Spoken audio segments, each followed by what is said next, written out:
Hi there, and welcome to Dungeons at Dark, where I, your dungeon master, Andrew Taylor, sit around and play my favorite game, Dungeons and Dragons, with some of my sometimes favorite people.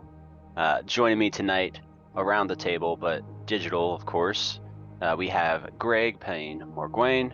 We have Christian playing Henry. I almost said Henry playing Christian. That's how immersive your role playing is. We have Mike playing Brom. We have Kit, played by Chris. We have Vinsire, played by Kyle.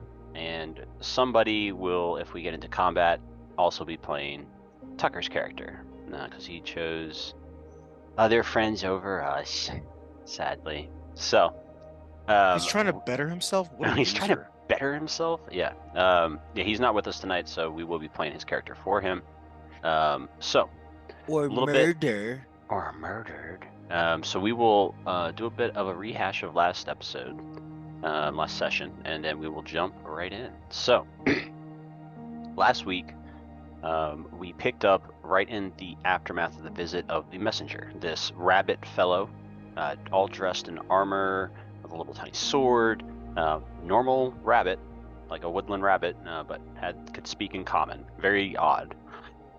Excuse me. It delivered that you guys were the cataclysm, the leader, the key, the killer, the spy, the priest, giving you all a magical necklace, a necklace of the messenger. And that aftermath is where we picked up last session, and you guys arguing over what those words meant, how seriously you should take the words of the messenger, and if you could even do anything about it at all anyway. With all that out in the open, you guys went to bed.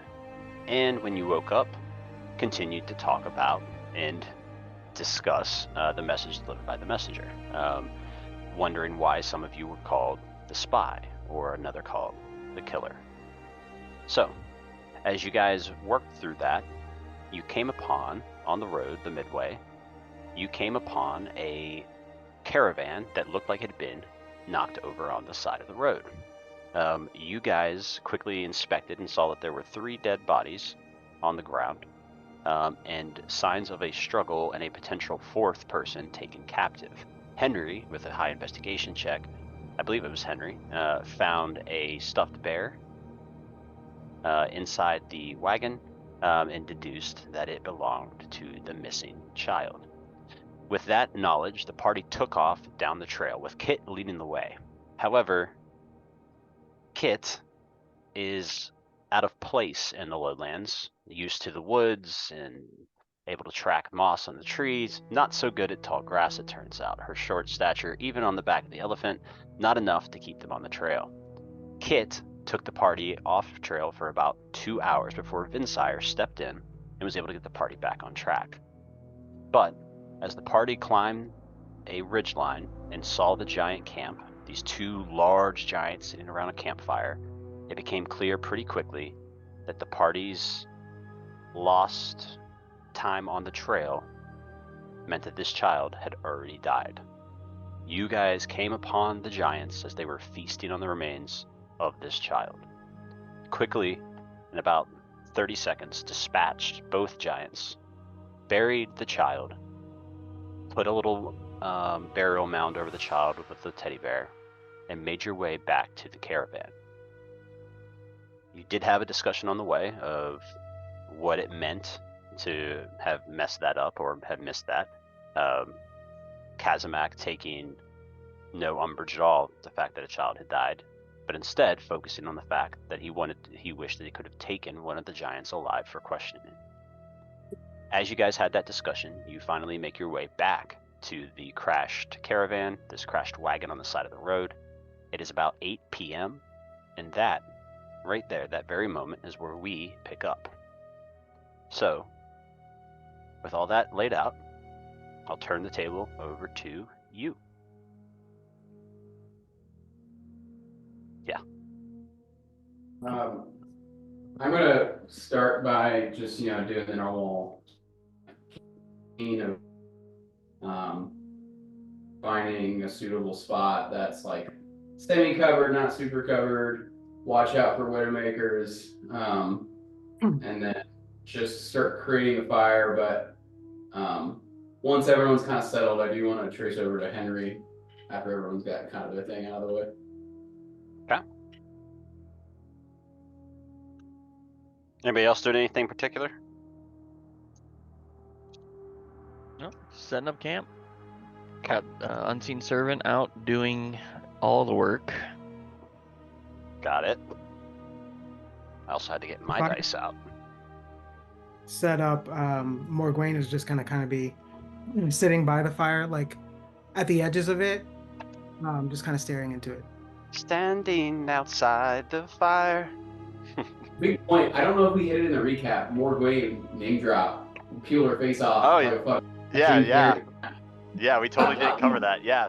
Side note, she's Morgwain, not Bridget. Basically did a Mask of the Faceless Men kind of thing. Peeled off this kind of like, this very, very effective disguise, and revealed herself to be Morgwain.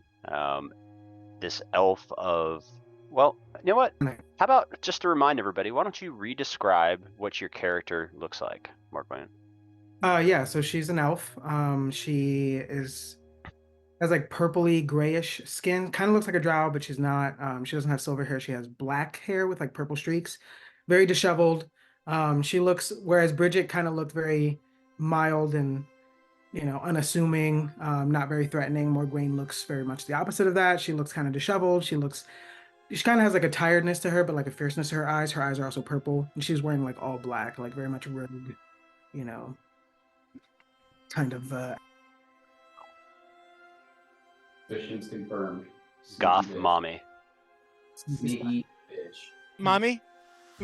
Goth mommy. Yeah. Mommy? So, as you guys make camp, that is what is going on.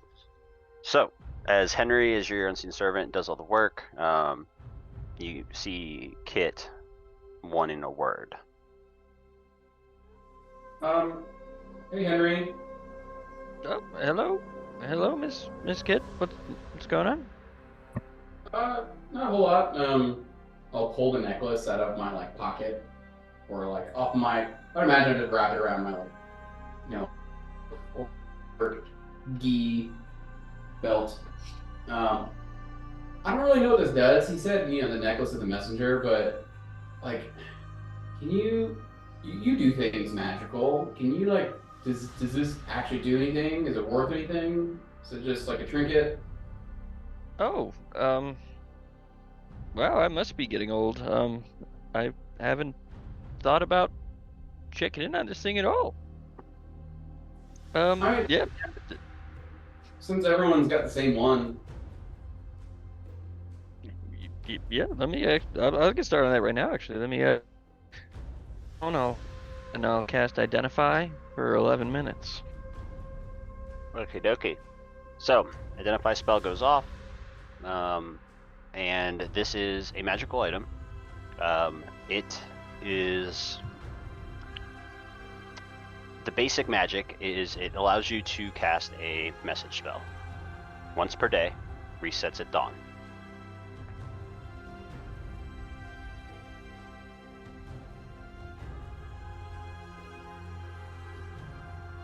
I'm just gonna sit there crisscross applesauce, very patient, waiting, staring at incantations you're doing. And these are actual items that you can add in your inventory. So sorry, you said it was Necklace of the Messenger. You can do what now? You can add it to your inventory. It's a homebrew item. Yeah, but what does it do? Unless you... Message yeah. spell. It allows you to cast the message spell once per day. Add to equipment. Alright, yeah, I'll finish up my, just sitting there kind of cross-legged, staring at it very fixedly, mumbling up. And then as the understanding comes to me, I'll just look up and I'll say, well, I mean, it's a little underwhelming, to be honest with you.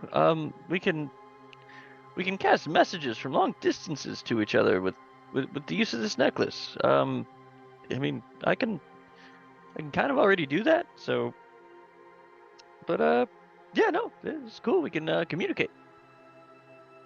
Is it like, is it, how far are we talking? Because I mean, there are some moments that you don't want to yell across a room, or if we're trying to be sneaky. Just hang on. Let me dive into my memory banks and find out exactly how far we can go. It allows you to cast the message spell, so it is the normal message spell. Yes. Cantrip. But is that just on the plane, or? That's just message is just a cantrip, so it's. Oh no, this one says we can cast sending. Sending, sorry. Yeah, sorry. I was thinking about it, I was like, no, it's not message, it's sending. Sending is the beefy boy. Yeah, it's sending, not message. What was the name of this necklace again? Necklace of the Messenger. Necklace.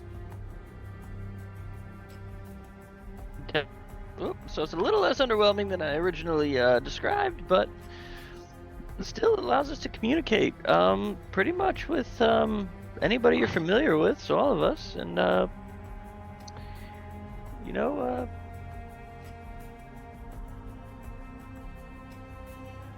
hold on, more's coming to me. Let me focus.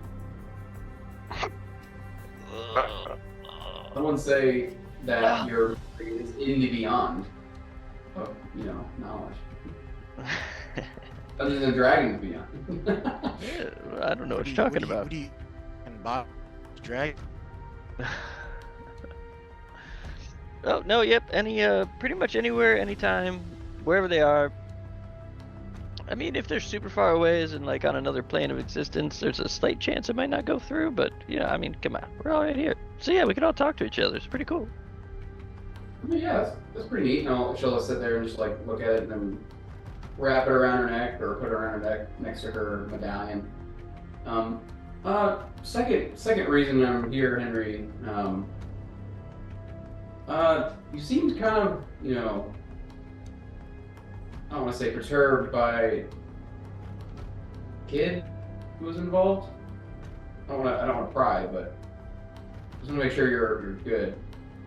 Oh no, I'm fine. I'm fine. I just not a great situation. Yeah, child lost its life today, but it happens, and we tried our best. We all tried our very best, kid. So I mean, yeah, wild. I mean, Vinstire didn't step up at all when I was disappointed in that. But I mean, hey, nerves get to people. I'm just glad that I could catch on. We tracked. Just unfortunately, I wasn't soon enough. But I just really wanted to check in, just make sure that you were doing all right. I consider myself somewhat of an empath, growing up in a pretty tight community, so I saw that it seemed pretty heavy on you. Well, time was of the essence. There's a child. We had to get going, and no one wants to actively murder a child. Look over at Kazimak, whatever the hell he's doing. I think. Sharpening his axe, just whistling like fucking Mickey Mouse.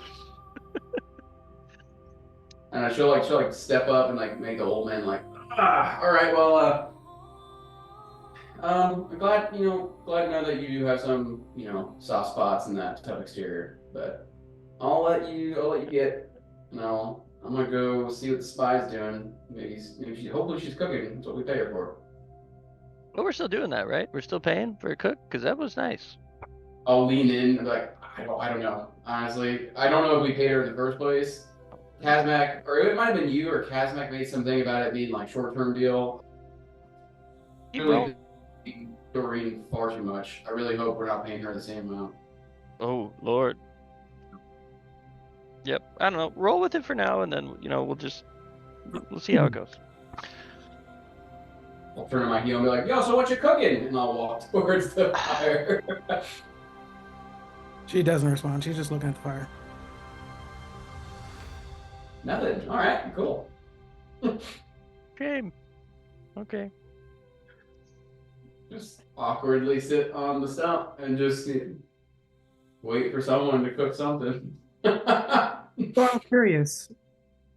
Do you all before I was here?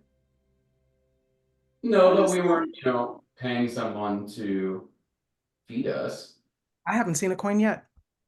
I threw you a coin the first night, thank you very much, and I didn't get a meal that night, so I gave you some fish, so I Well- thought someone else was Okay. paying. we'll say we're fair. You did give me a little bit of pickled herring. We're gonna have to have a talk with old. What's her name? My old Dory? mind. Yes. This was supposed to be taken care of. I think it's That's- obvious now that that wasn't the real reason why I'm here, but I guess it's only fair. What do you want? Oh, that brings us back to the spy problem. If you're not the cook, you're the spy. So we did kind of scratch the surface of why you're here, but why us? Why not someone else? Is this just full Aina? She needs like top coverage, watching what we're doing. Oh, I don't. Or- I'm gonna use my necklace to cast a sending spell to Kit. Okay. We're the only ones who know what does. You know, it'd be That's- funny if it's just a walkie-talkie system. Right, like or is it telepathic. I think. Let me figure that out. I have it. You send a message and it just says out loud right next to it. What's the Oh, that's scene awkward. doing? Is she cooking or what? Oh, it says here's the message in its mind. Yeah. Okay, perfect. So I'm But gonna they have cast. to answer, they have to answer verbally. They can't like answer in their mind. Okay, then we can still do this. So I'll be like, I'll chime in and be like, Kit, just showing you how this works. But maybe wait till after she cooks the food. To the whole. Just a thought. Not using the necklace whatsoever because this is well above my head. I was gonna turn around back to you and be like, "Whoa, she's not cooking anything, Henry." Damn it! If you'd like for me to cook for you, I will. Oh, that would be wonderful. I mean, I would offer you money, but the elephant doesn't feed itself, and I have nothing. And I mean, I can ask Vinsire to spot me a coin or a gold piece, but I mean, like, I got a solid 9 silver in my name. You're, bro. I think we can figure out better ways to pay me. But in the Wayne, meantime, I've got cows to feed. I can't just be willy nilly, eating out. what now? Phrasing. Phrase. But I do have a cook in our employ who is seemingly not willing to work, and that I think you see the pickle we're in. I do have pickles if you want that as well. I mean, beggars can't be choosers. A lot of pickled food. Yeah. Pickled Hey, herring, we're- pickles. We're learning about Morgoyan slowly and slowly. It travels well. A brine connoisseur. So yeah, she starts, I guess, just preparing whatever meager food we have. Sure. And We have, general rations. So you got some vegetables, like some hard vegetables, right? Like potatoes, leeks, things that won't easily damage radishes, stuff like that. You've got no fresh meat unless somebody goes to hunt. But you've got dried jerky and stuff like that that can be thrown into a pot and made a kind of a very crappy stew. But with spices and whatever, it's above average. It's above average. Had we moved quicker, we could have had all you can eat chicken wings, as Kazmak told us. Digress. Elephant could be on the menu.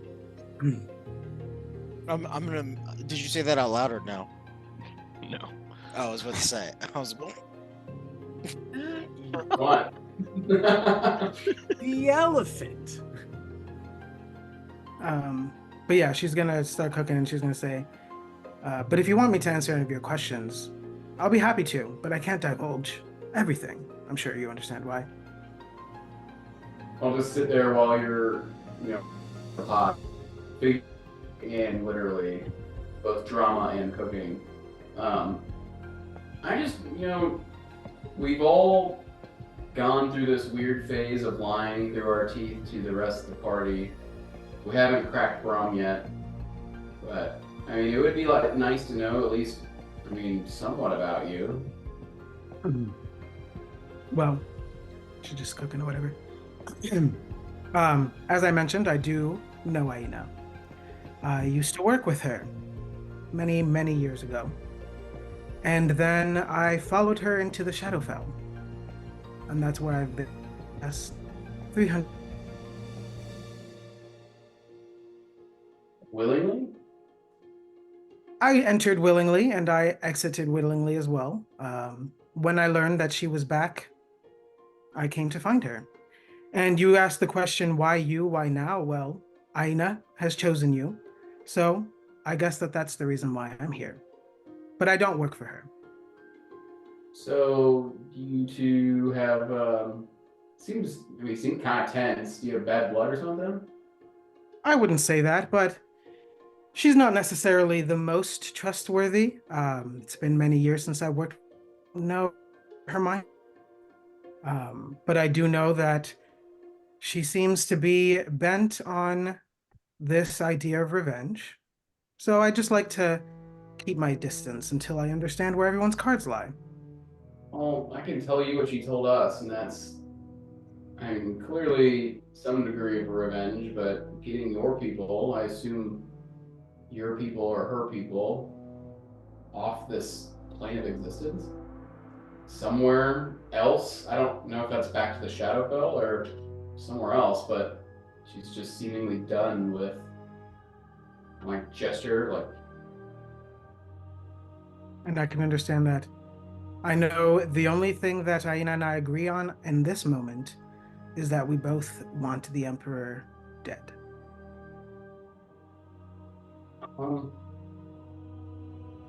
okay. whatever we have to do to get that done, I'm willing to do that, but as with everything, I proceed with caution, and I would advise the same. Okay. Which brings me to my question I asked you all before. What do you plan to do once you find the orb? Do you To be honest, I have not thought that far ahead. I didn't even know this thing was an item on the menu until, I don't know, a month ago. I think I'll look to Vinsire, who's sitting near us. I think it's kind of similar for him. We're just kind of roped into this. My background is that my people were stolen from underneath me, and I was sort of forced into servitude to help find this. You saw the aftermath somewhat the night you showed up. All the number of my people.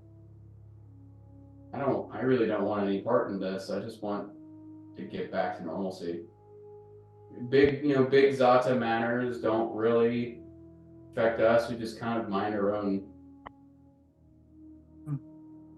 And now it seems that we're the heroes chosen to save the world. So maybe we should take that into account. Yeah, let's talk about that. What the fuck?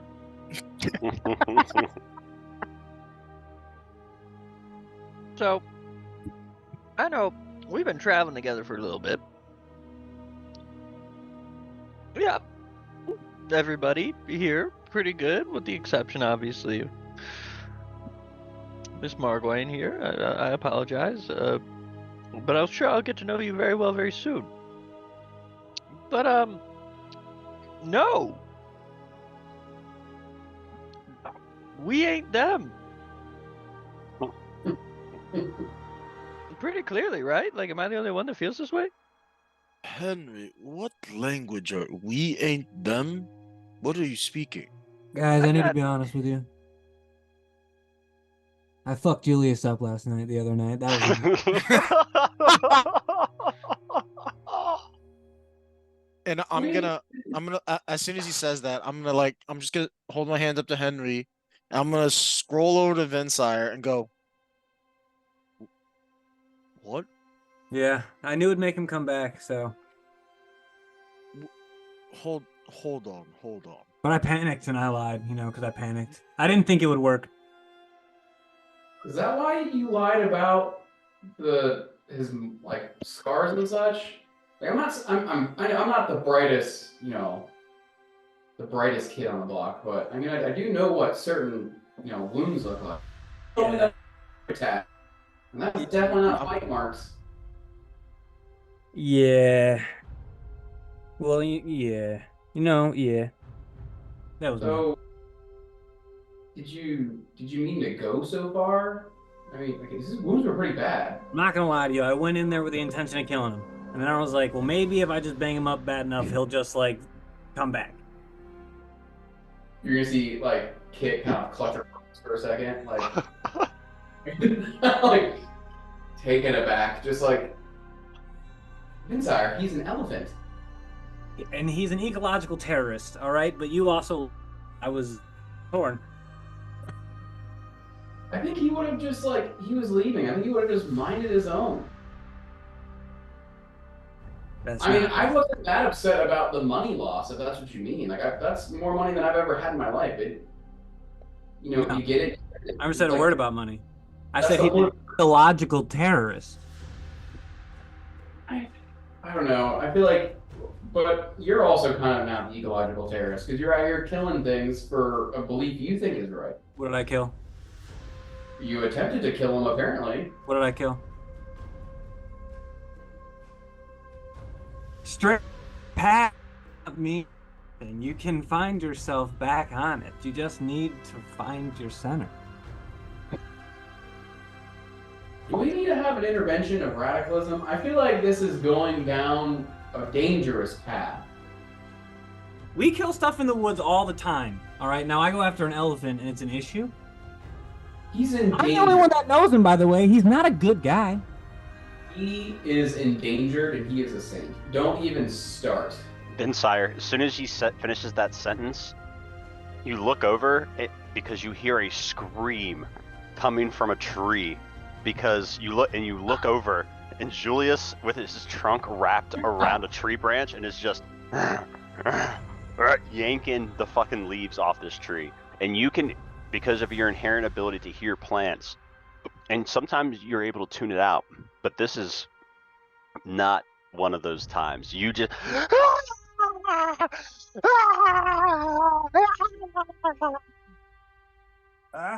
I need better magic. We need to get a potion or something. I'm gonna show you. You'll talk to him. He sucks. Okay. I'm gonna just point over in his direction. He's just eating. I don't understand.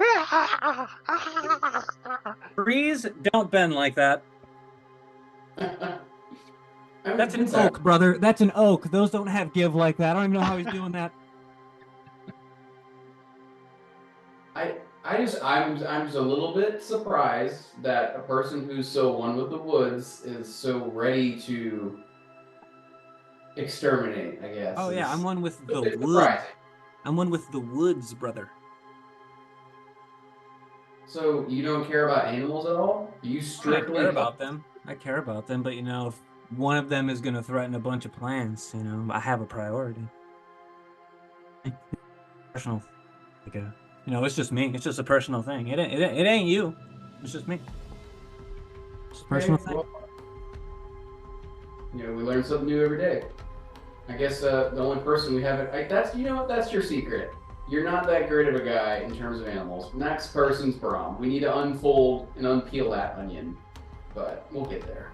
Not that great of a guy. Well, that's like saying if you have an infestation population, like you have an actual problem to a location, is it not your responsibility? I don't know. We're part of the base. You're the learned person here. You're the wise one. Tell me, would you not want to intervene if your home forest was getting ravaged by pests? You're asking the wrong person about intervening. We take a pretty hard stance on non-intervention in my place. I would just say that maybe just let nature run its course. Damn, yeah, I mean, because if you don't ever actually do anything, you don't have to actually take blame or responsibility for anything. That's safe. That's good.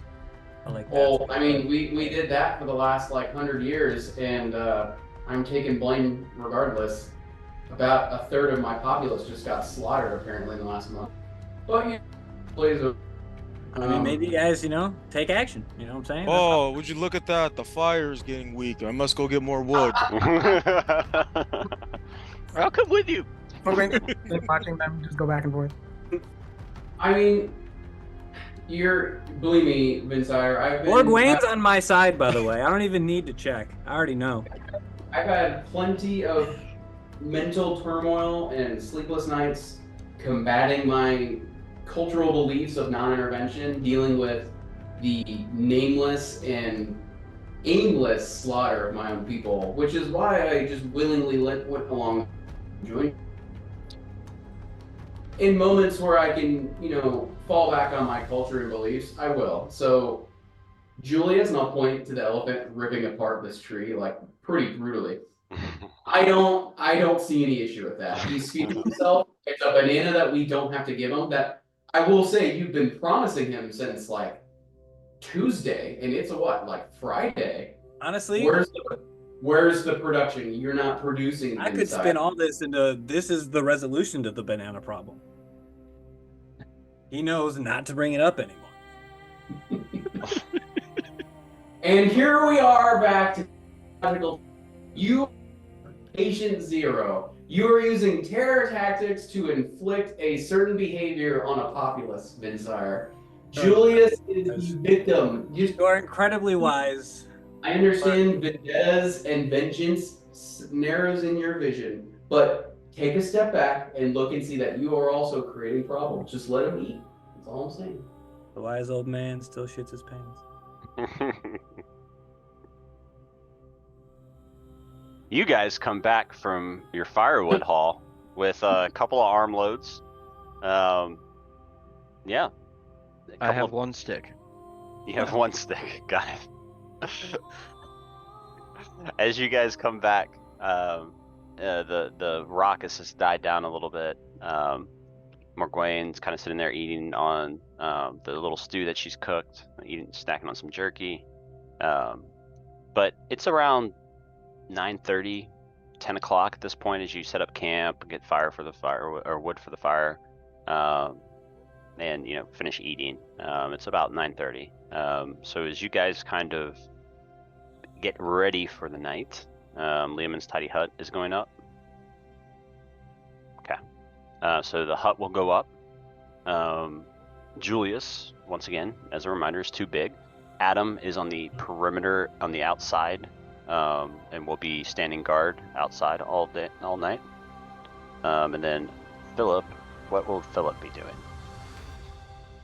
Philip's gonna be keeping an eye out.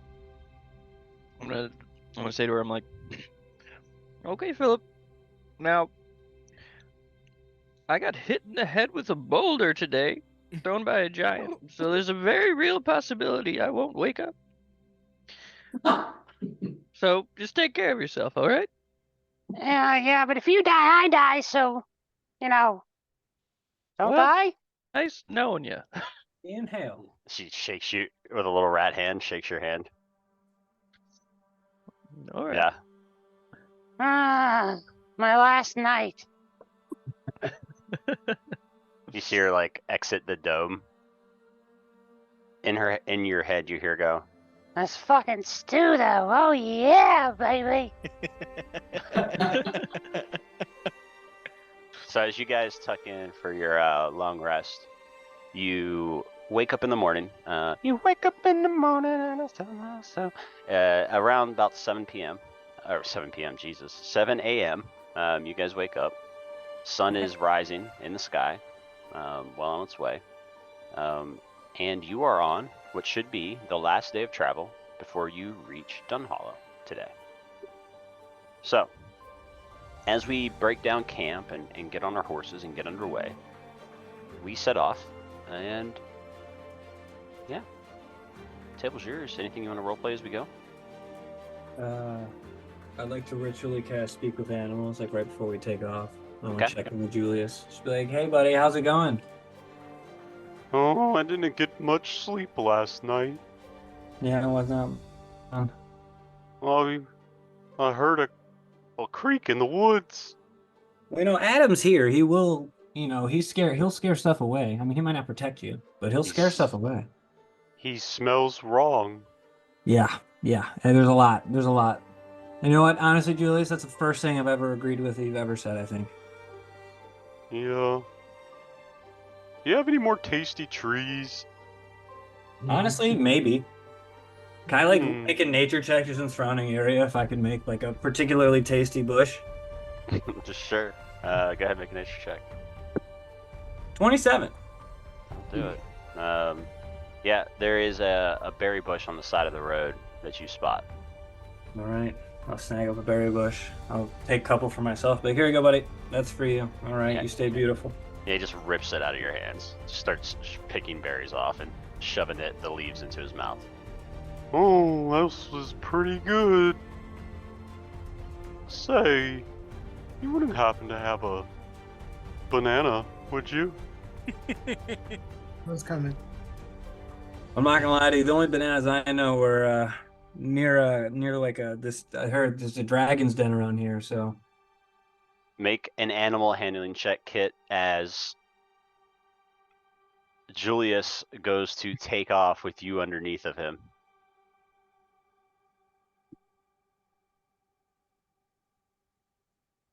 Oof. What's that? 11. 11. You say Dragon Den. Julius yells, Dragon! Scooby-Doo's it straight ahead. Kit, you're caught by the sudden jerk of speed, this jolt of energy from Julius, and you go tumbling from the saddle. 15 feet, just a D4. I have slow fall, so it doesn't even matter. Okay, yeah, no issue then. Brief, and just like arm in the air, very dramatic, head burning up. What the fuck, Vinsire? What did you say to him? he asked for a banana. I told him not any bananas around here, and then he got upset. Like a Is he deception still just- check. Yeah, it was Lying. my passive insight's 13, but I will roll. I rolled a 9. So we're actually not doing competitive rolls for this, simply because he's just lying, and if he does a bad job of lying, you just automatically do well. So, Kit, you get the sense. I already don't fucking believe his ass with Julius involved. Is Julius just fucking like booking it? He is currently about 100 feet down the road. All He's right, going the right. I'll be He's honest going with the you. right direction. He's going north. I'm gonna let him just burn his steam off since he's just continuing down the path. I'll be honest with you. The new strategy is every time he brings up bananas, I'm just gonna say dragon, and he's gonna tucker himself out and forget about it, and that's just gonna be the strategy. I'm gonna like just hobo pack around my staff, just whip it over my shoulder, ready to walk off. That's terrorism, Vinsire. You're using terror tactics to get an effect. There is no political motivation behind these actions. It doesn't need to be political. You want an effect. And I'm gonna go over to Henry and be like, you mind if I hitch a ride, Vinsire, or shoot away my ride? Sure, hop on. Look. So as you guys get on horses, having just set off, it's about an hour later where you guys come across a patch on the side of the road that has been picked clean for about 20 feet by 20 feet.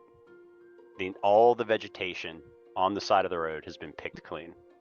Laying on his side in a small puddle, asleep, covered in mud, clearly having just rolled, belly distended and swollen, is Julius. I'm just gonna look at Kit and I'm just gonna say, "Ma'am." I had a good meal. What do you want? And I'll dismount from midnight, and not to disturb, like not to like spook him. I'm gonna like just whisper, and be like, "Hey, buddy, we're back." You have to go. I'm gonna ride up to Henry and whisper in his ear, or just quietly say to him, I'm like, Henry, Do you want to see if it's true that elephants are scared of tiny creatures? The thought has crossed my mind, bro. I believe now it is the opportune time. I am not going to wait for this beast to wake up.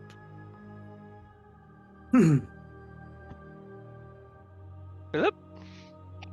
Message fucking received. And she jumps willingly off your hand, and you see Philip.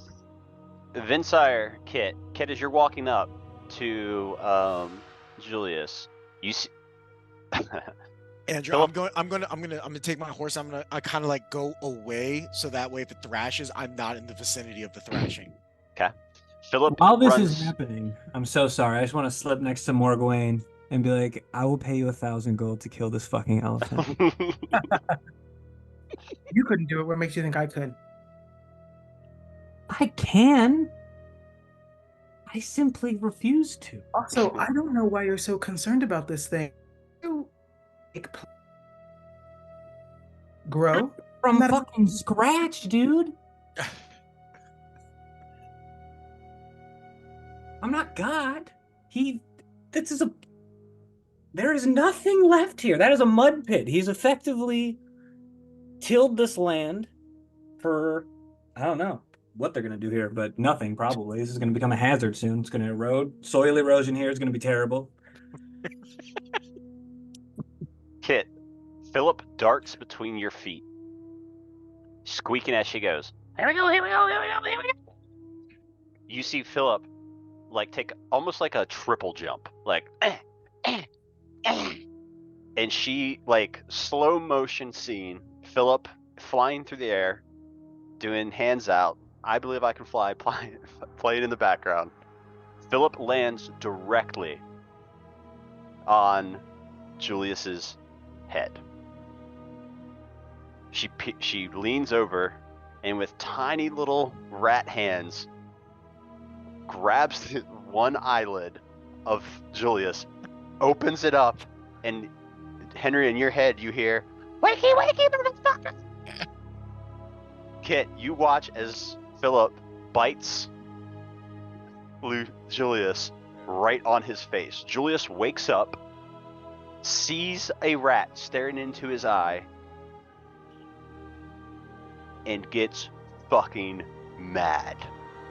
His fucking trunk flares up. He alerts. I can't do an elephant noise or I would here.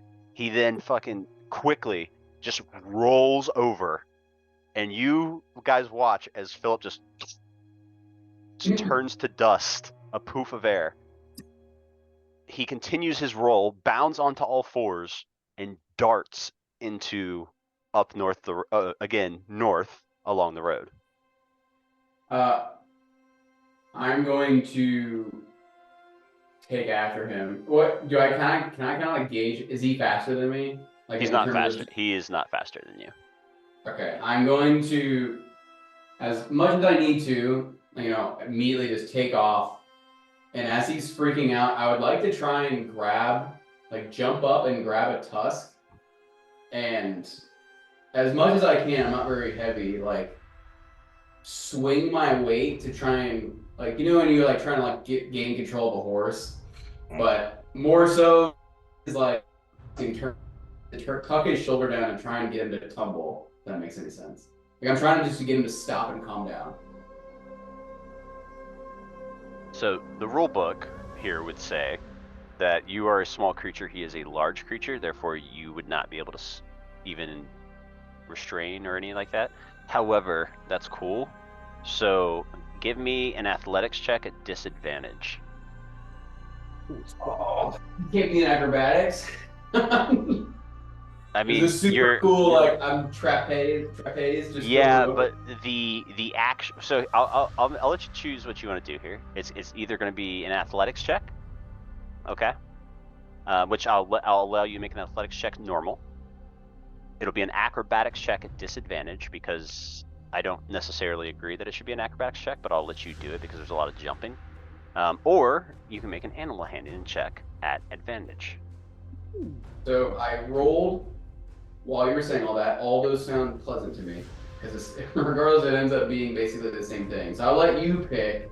It's either a dirty 20 for acrobatics, an 18 for athletics, or a 22 for animal handling. Let's do the 18 for athletics, because it's exactly what you described. So, as you jump off the side of the elephant, off of Julius, you grab a hold of his tusks, and you use that momentum to kind of whip his head to the left-hand side of the road. And as soon as his head goes that way, and then you kind of drop your weight down, he's not mad at you or mean to you, so he's not trying to hurt you. So he kind of like drops his head, and as he does, and he turns to the left, he comes to a natural stop, because he's kind of like walking in a circle. So it's like turning the horse's head to touch its flank, essentially the same thing. And then since he's sort of slowed down, I'm just gonna fucking muscle up onto his and like hold his like the same way you would a horse, like kind of hold his face and like get eye contact, and like whoa, like everything's fine. Like, I'll use your animal handling check that you rolled. Julius kind of calms down, takes a second, but he does calm down. And you're kind of left with the following scene. You have the party standing back where this mud hole has been made by Julius. You have Kit about 100 feet up on the back of Julius, or basically on the back of Julius. Vinsire, make a wisdom saving throw. Natural 20. Okay. Nothing happens. weird twinge in the back of your neck. That's weird. Do I get anything, or am I just fully fine? Fully fine. Hey man, natural 20, not much I can do. All right. You have 10 days, you just don't know it. I like how it's not that I've bought my time, it's that I've delayed a clue. Basically. Yeah. Don't you love when you're saving? Listen, last campaign there was a comment. One of the AAR comments, right, was that you want more agency. So here's your agency. You don't know which checks are good and which checks are bad. Shit, you don't. Example of Mike or Brom saving the wisdom throw to be in the trance, and then he missed half of the story plot. I'm winning, baby. Oh, I'm missing a lot of this I'm shit. in on the very end, and I don't know where we're at. What do you mean you guys have been reading the book already? Why is Kit in my mind's eye now? Wait, this was a trilogy? Yeah, you just read the last book of the trilogy. Yeah. All right, so you guys get back together and continue your journey north. As you go, you start to pass a lot more. You're now on the home stretch here. You're about an hour outside of what Henry you know to be Dunhollow. Morgoine, Dunhollow existed in your time on Zata. It was a much smaller settlement, but in your travels, you could have easily have gone there in the time frame that you've been back, right? So that is up to you. But as you guys pull in close to Dunhollow, a lot more travelers on the road. And they are heading south, away from Dunhollow. Do they seem frantic at all? Not frantic. Frantic, but like in a hurry. Go ahead and everybody make insight checks. Also, I will say, as we get closer to the city, Morgwyn's gonna don her disguise again. Are you back in Bridget? Yes. 17. Dirty 20. You said insight? Yes, please. 7. 15. Okay. So DC was 15. These people they look tired. They look weary would be the word that I would use. Okay. Weary. Some of them look damaged, like they've been in an attack of some sort. Some of the wares that they pull behind their wagons look damaged, like they've been in damage recently. I will have, as you guys kind of pass a wagon on this road, you see there's a lot of damage done to the side of it. I'm going to have everyone make an Arcana check. Or a nature check. Nature. Thank you. I got a 27. Zam. That'll do it. All right, never mind. I'm just gonna stay Damn, quiet. Daddy. No, everybody roll. It's Oh, everybody I can got roll. a 19. Let's go. Ooh. Damn, I'm not locked in. I rolled a 16. 13 for either nature or arcana. It's the same. Oh, okay, calm down. Jesus Christ. So this was a DC of 18. You guys that rolled that high, notice that the damage, it would almost look like pock marks on the side of this wagon. Like, and as you kind of get a little bit closer and you lean in and get a better look at it, it is very clear that acid has ate through parts of this wagon. And as you lean in even closer, and Henry, specifically you with that high of a roll, you believe that this could be the result of a black dragon attack. Oh my. By the gods, what is that?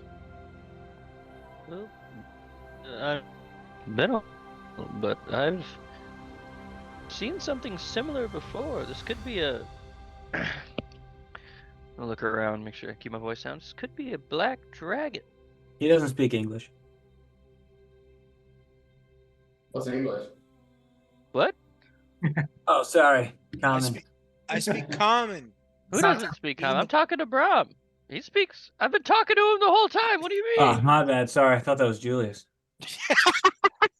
Oh, Why would one I talk fucking to elephant, Julius? huh?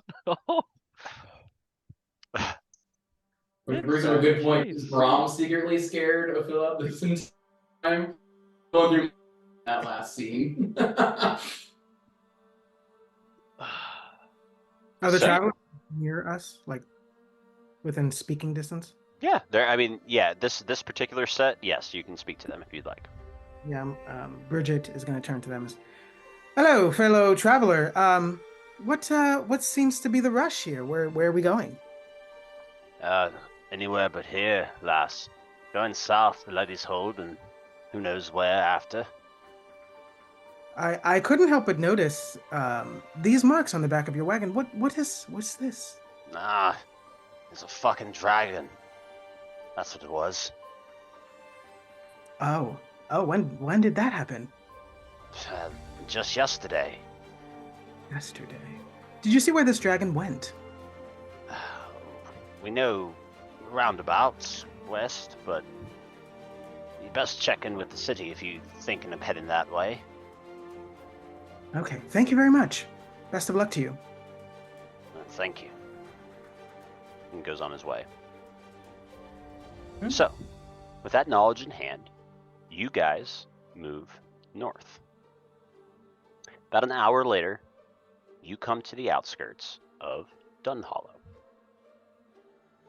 Then you hit the city proper. Dunhollow is a city of 15,000 residents. It is the most, other than Blackmoor, basically the most central city, and it is, while not considered one of the big three of Steelhaven, Highwatch, and Calypso's status, it is the next largest city in Zata. Dunhollow, thanks to its placement along two roads, the Central Road and the Midway, is a trade hub. It is also a city of windmills.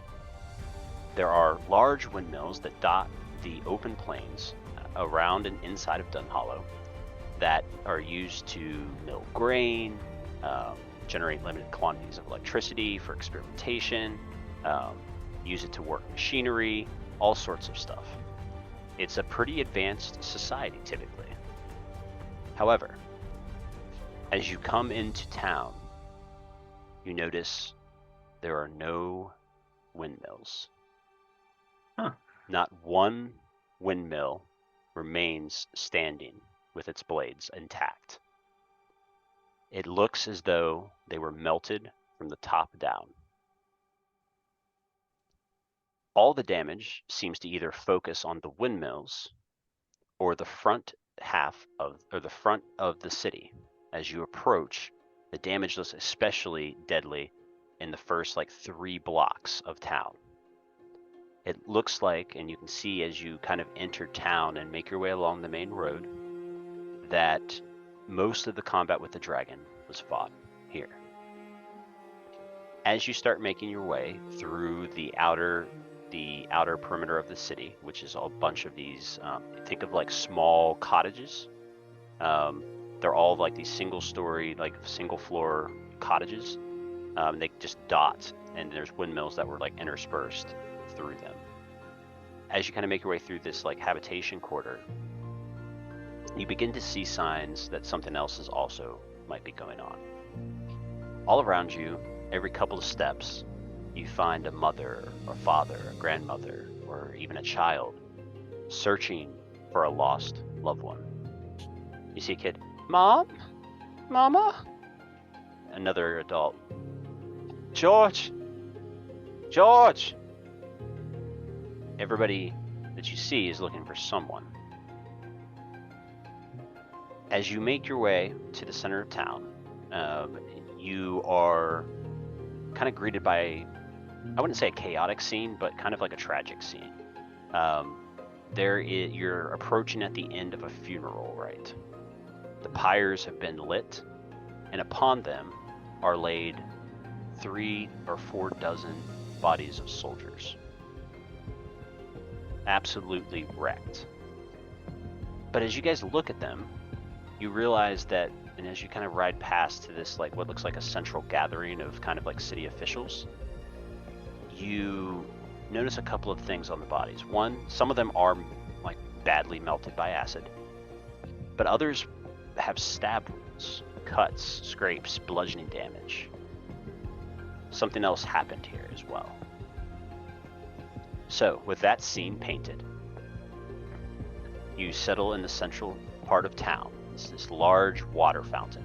It looks, well, it was once a large water fountain. At this point, the stone tower that was a part of the water fountain has collapsed into it. And around this scene, you see a couple of figures. Chief among them, a small, about 4.5 foot tall dwarf, dressed in fine robes of crimson and gold, the colors of Steelhaven. He stands in the center of town, and as you approach, he shouts, "Hail, travelers! What brings you to our city in this dark hour?"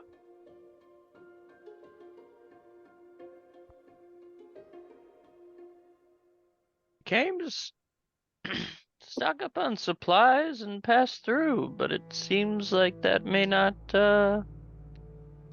be happening much more. What happened here? A dragon attack, chief among it. But not just any dragon, but Dread Maw. Dread Maw the Black.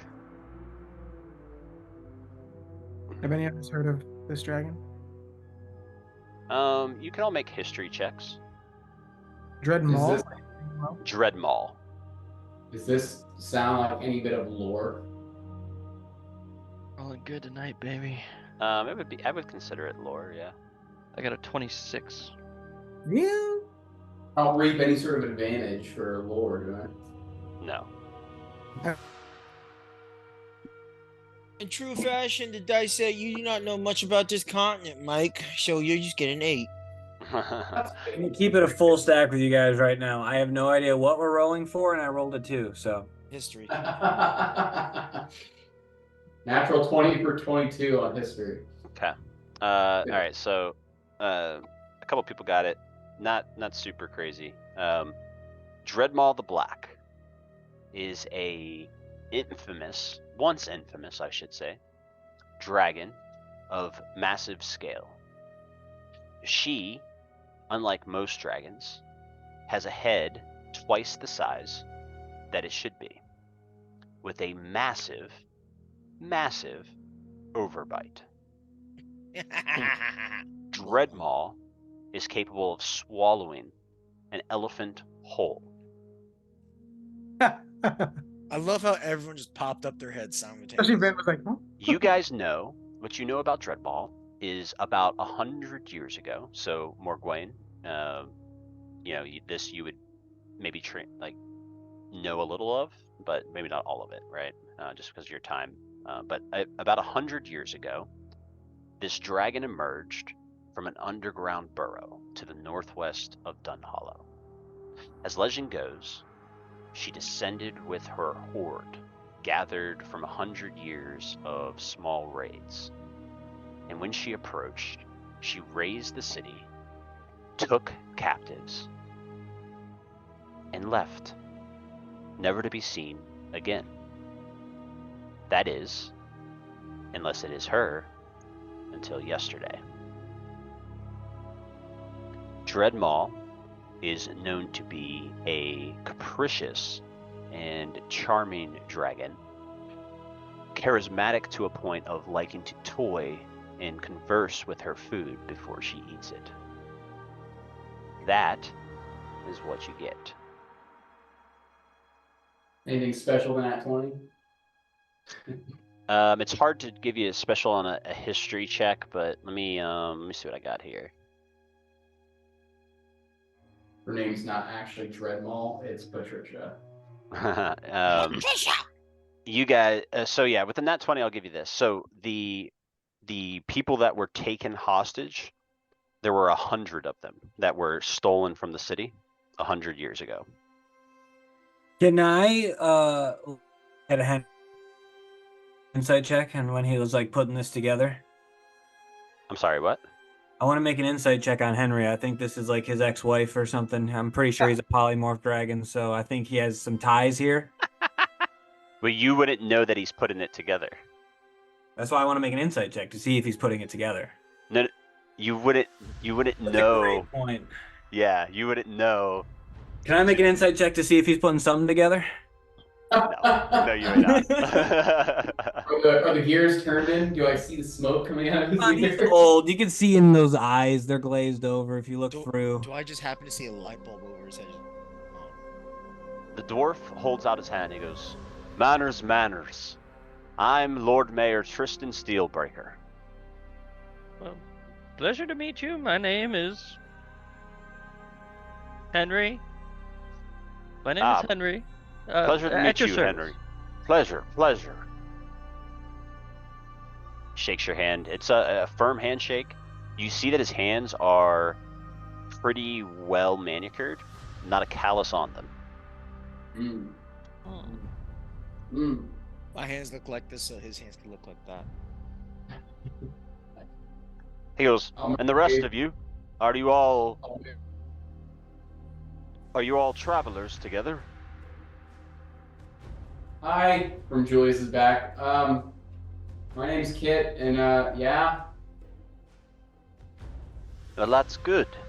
You look like adventurers, and we could use, well, your help. Not to. I understand you're in a very poor position, but if this is the Dread Maw that I've heard tale of, I don't know how we'll be able to help much. Well, if it is Dread Maw, and it is, she took 100 of my people. I cannot just sit and allow it to go unpunished or not attempt to rescue them. I don't have the men to spare. He gestures to the funeral pyres that are now burning brightly away at the bodies. He goes, "That was the city guard. He says Dread Maw attacked the front. Her horde attacked the back. All the guards were at the front, and they easily took off with the women, the small folk." You say, are you talking other dragons, or are we talking No. something? No, her horde, her cult. Goblins, orcs, humans, elves, all kinds. I thought you meant like her treasure. No, that she must keep in her den. That's probably where everybody got taken, right? I would imagine so, yes. That's unfortunate. I'm gonna look at the dwarf and I'm for Whoa. You're gonna what? I'm gonna look at the dwarf and I'm gonna say, what's in it for us? Well, straight to business then. We have not much left. The shops were damaged heavily and they're still taking accounts, so you won't be able to spend it right away. At least not until Dread Maw's dealt with. But we're willing to pay all that we have left. 5,000 gold. And any treasure that you are able to remove from the den, you will keep as well.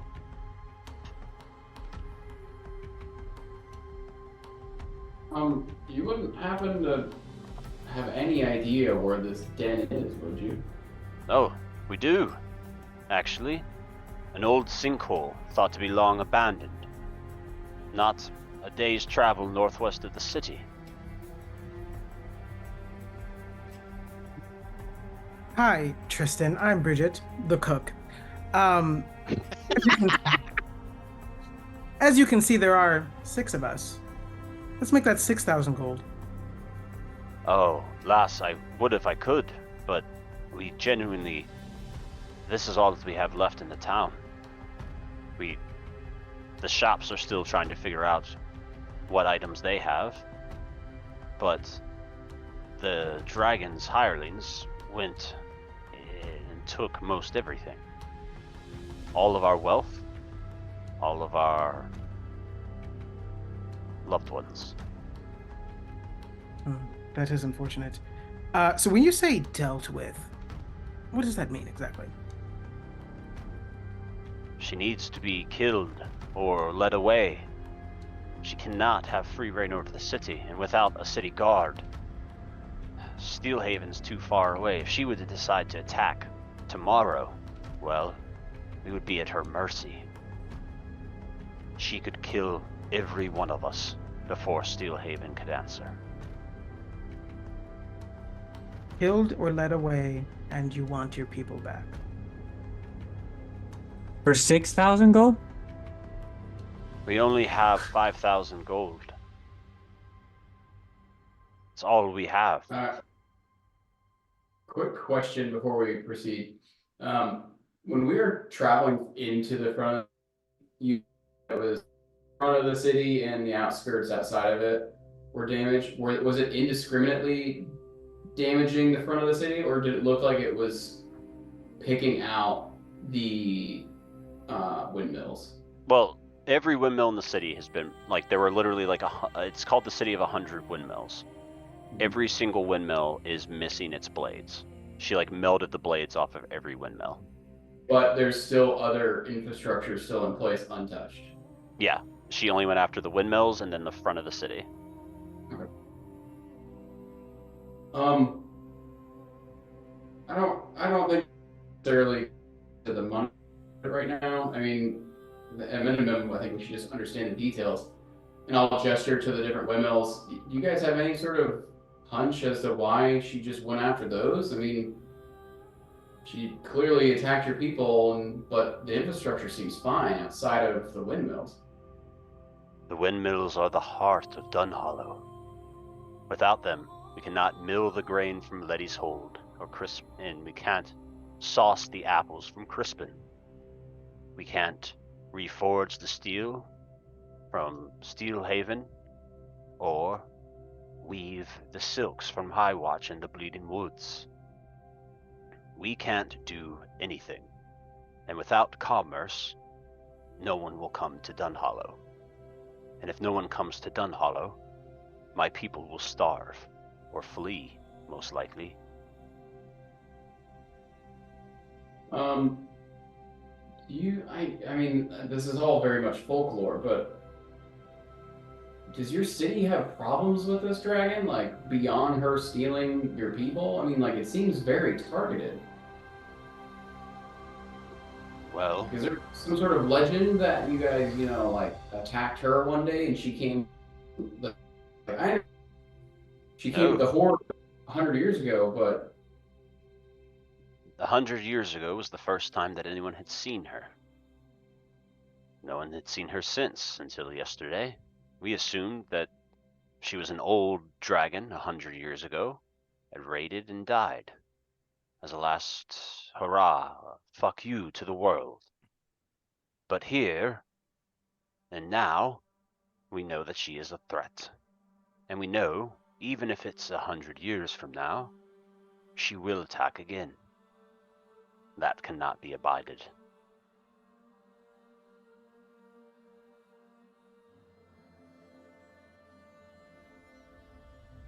So did you have a total count on those windmills? What are we talking? 100. Exactly, no more, no less.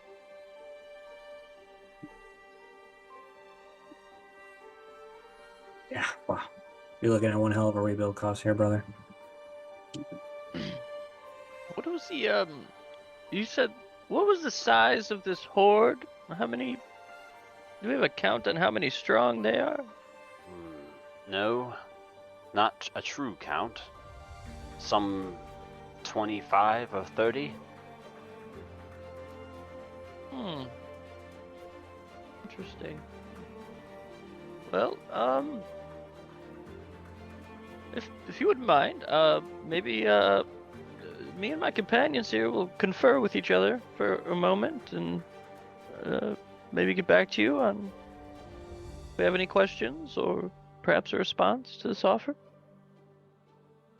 Of course, and the inn is mostly fine. You'll find it around the corner, and he points kind of to the northeast. He goes, "It's called the Caravan's Rest." Probably have great deals right now. Fire sale. So as you guys kind of head that direction, the Caravan's Rest is basically been untouched, and it is not a sale, but it is fucking packed. Because desperate and sad people tend to turn to comfortable places, and there's no more comfortable place than the Caravan's Rest Tavern. A large barn dominium style complex sits in front of you. It's basically a large brewery with a second floor inn above it. And it is very cool because you can ride your horse. Not big enough for an elephant, but you can ride your horse straight into the bar. Install your horse in the barn dominium. So, as you guys kind of ride up, you can tie your horses on the outside for now. As you kind of hop off and head inside. Pretty packed. It takes a second. You're able to get, those of you who want drinks can get your preferred drink. And then you're able to find a table. So you find a table. It's not isolated by any means in here. It's a pretty big space, but I would say it's fairly packed. Like a good, 80, 90 people are kind of shoved in this space. Some of them have brought their horses in or in stalls. It's kind of a raucous kind of atmosphere in here. But the chairs are very comfortable, and the drinks are heavily poured and very, very chilled. So, as you sit down and enjoy these cold beverages after a long day of travel, several long days of travel, the table is yours.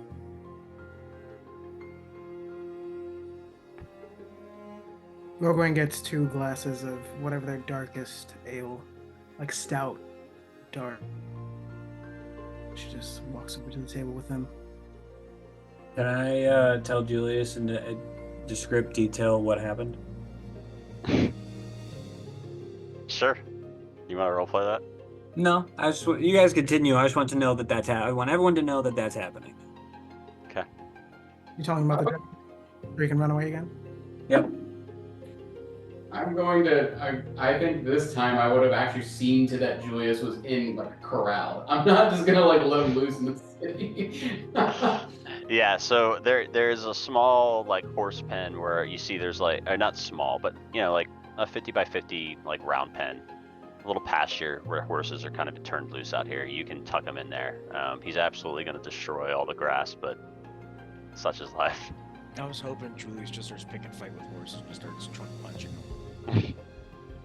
He's not mean. He's just kind of a dick. Just hungry. Just wants bananas. Yeah. He's a socialist and he wants his fucking pay. No work without. Yeah. No, wait till he goes on strike again. So, as all that's happening, you guys are sitting down and what are we discussing? What do we think? I'm gonna. Oh, go ahead. No, go ahead. Go ahead. Absolutely. I was gonna say I'm gonna follow step with Morgwain, but I'm gonna have 2 large flagons of like a. Assuming they have a nice like amber ale, this being sort of like a farming community. 2 nice amber ales. Okay. So, guys, what are we doing? What are we doing? What? So, never in my life have I stumbled upon more requests or work traveling. So we have to. Let's recap. Let's recap real quick. We have to go find a library. We have to prevent demons from taking over this plane of existence. And now we have to kill a very old black dragon who has a horde and it's taken a bunch of people. Forgot about the orb too, and then the godly message. It's going to slam her fucking first ale, and then the little fucking aluminum tin caps going on. What if all of these are the like proverbial demons at the gate, hell trying to finish off heaven? Maybe we're the heroes, and we need to fix all the little things that we see throughout the world. Is it a coincidence that like we're just traveling through and all these problems keep falling in our lap and we get told by a magical rabbit that we're the, I don't even know what to call us, like knights of the realm to fix the problems? Maybe we have to save these people from trauma.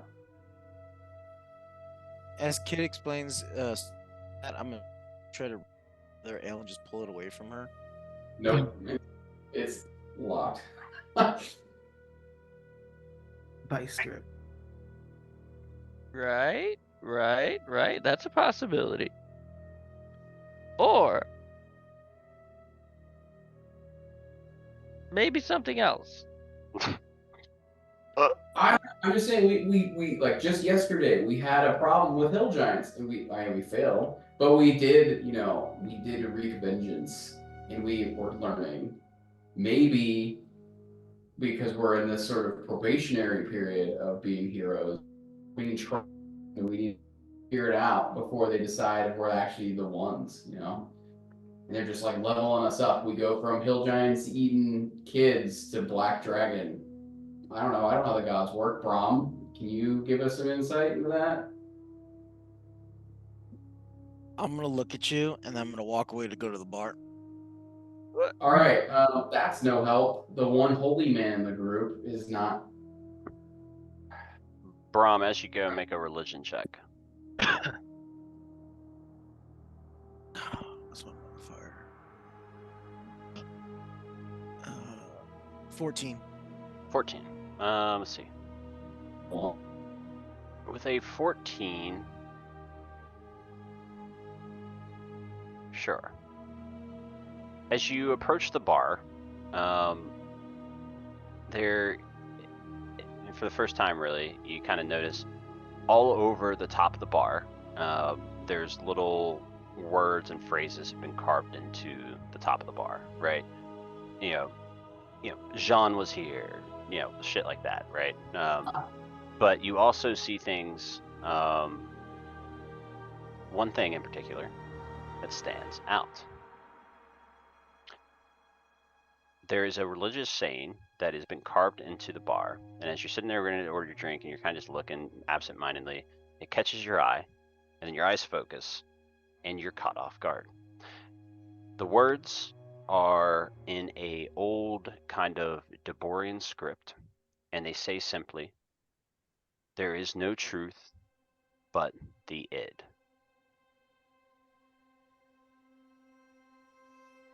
No truth. Does it look like it's like fresh cuts, or does it look like it's like old cuts? Like it's been there for a while. It's a bar, so a lot of shit gets spilled on this bar top, probably. So hard to tell. I'd say it doesn't look recent. Like, it doesn't look like it's days old or anything. Like, it looks like it's been here for like maybe a couple of weeks or a couple of months. Okay, with that information that I have, I'm kind of not too overtly, but inconspicuously going to start examining the rest of the bar, or I'm gonna feel around. First thing I'm gonna do, I'm gonna feel around the that part of the bar and see if there's like anything, like a note or a message or anything like that. Then if I find enough, Make an investigation check. Ooh, you find a holy symbol tucked into the bar. Oh, nat 20 for 28, baby. You find nothing. Damn it. Uh, Damn it. But you are certain that there is nothing there for you to find. Okay. Cool.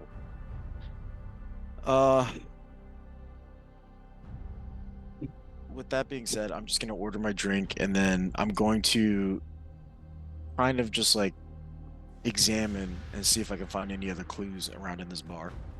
Your drinks are silvers, by the way. 1 silver each.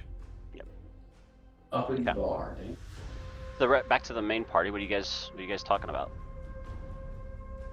So yeah, like the holy man walked away. The devils are gonna take over the world. A dragon. Kid, may I bring your memory back to the last time? No, it wasn't the last time we were in a bar together, but that incident with the goblin that allegedly, someone at this very table may have been involved with. I don't know anything about that. I know that I was falsely accused by someone who, let's just say, was a little racist to Vinsire. So maybe there's something there. Wasn't just a little either. Very. Clearly the gods have seen something in him. He's been marked as a cataclysm. Cataclysms don't happen in the beginning; they typically happen in the end. So, Yeah, maybe we should worry about you, Henry.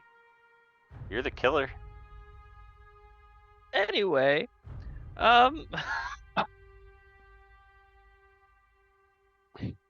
How you like that fucking roleplay? Inspiration point to me. Just like him. I applauded. Yeah, that was perfect. that was perfect. Deflect. Anyway, the acid to the throat of that person. Regardless, that we saw it happen. Yes, someone died in front of all of us that Allegedly. consumed some acid, and it was horrible, painful, and terrible death. We're just gonna lean over to Kazmak and go, "You did that? Cool." Just like, Here's my number. Call Hey, me bro, when you you do- talk. Send me. We need the message. I don't really understand where you're getting at with this, Henry. Can you? Acid is a terribly painful way to be killed. and you know this. Public service announcement. Thank Yes. you. Just throw that out there. Food for thought. So you never used acid in your many murders? Probably. Okay. Oh. Acid is incredibly effective. Well, not really. You gotta make sure you have the right kind of cup. Otherwise, it'll just mess through the cup. It's funny. So you gotta mask that somehow. It's honestly, it's a little difficult, and you really only do it for the pleasure of it, which is not a whole lot. Because typically you don't want to stick around and watch it. You want to get out of there. Speaking of this dragon, I don't know much about the gods or any such nonsense, but There is money involved. I do like money. I don't know, Henry. You strike me as odd. Yesterday, we came across a teddy bear in a caravan that was destroyed, and you mounted the cavalry. But we come across a city in the midst of grief, and you seem so ready to turn a blind eye. And, I mean, I guess Morgoyn makes a good point. I mean, if coin's your driver, I mean, there's coin involved. You can have my share. I just think there might be something more to this, that if we continue down this path of good, I mean, at least morally, you can start to clean your conscience, but further on to that, we can also hopefully maybe tackle some of these follow-on issues that, yes, you pointed out, but we're getting tacked with a lot of stuff. So my only concern is the simple problem. And that's the addition of us together, the sum of our number, and the sum of a dragon and their horde of followers. There's not a single person here considering fighting this dragon, right? Yeah, I think you're thinking this a little too mathematical. He just wants us to get rid of the dragon. We don't necessarily have to fight him. I mean, maybe we can reason with her? I don't know. I don't know dragons very well. Caveat, we're in a dragon. I don't know what they're like. I don't know. I think we should just, hear them out. And if it's too much for us to chew, I mean, we just leave. You know, as long as we're all on board with that kind of plan, I'm on board too. Yeah, so I was thinking, if we pretend, I'm really good at pretending, that we want to be in her cult. I don't know, maybe we can figure something out, get more money, who knows? Double dip, you're saying? If anybody here can join an evil cult. I don't disagree with your plan. I'm not the best at lying, so I mean, someone have to speak on my behalf, because I get kind of weird. Like, I can't do it. Like, my face gets all sorts of squished and whatnot. Like, it was a lot for like a week pretending to be someone else in your guys' presence. That's why I'm not Nari. Like, I don't do this. I just know how to do it. But like, I don't lie very well. It's like, as long as you speak for me, we're going. It's Bridget. Oh. Bridget, Joey could try to lie. Henry, make a perception check.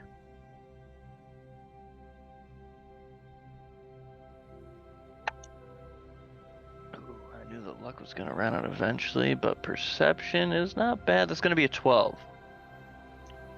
Okay. So this isn't hard. Henry, name for me, if you will, a woman from your past, from your time in Dunhollow. Did you name a? Yeah, just give me a name. There's just so many. Said name. I said woman, and then you said it, and I freaked out. Mia Khalifa. just give me a woman's name. That stays in. Give me her name and tell me her race. Okay. We're gonna have a woman named Alexis Texas.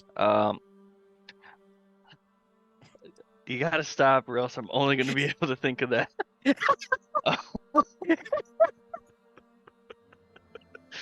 Like, this is a vicious self-report. Just get Tinder. Just get Tinder, Mike. I think someone's single.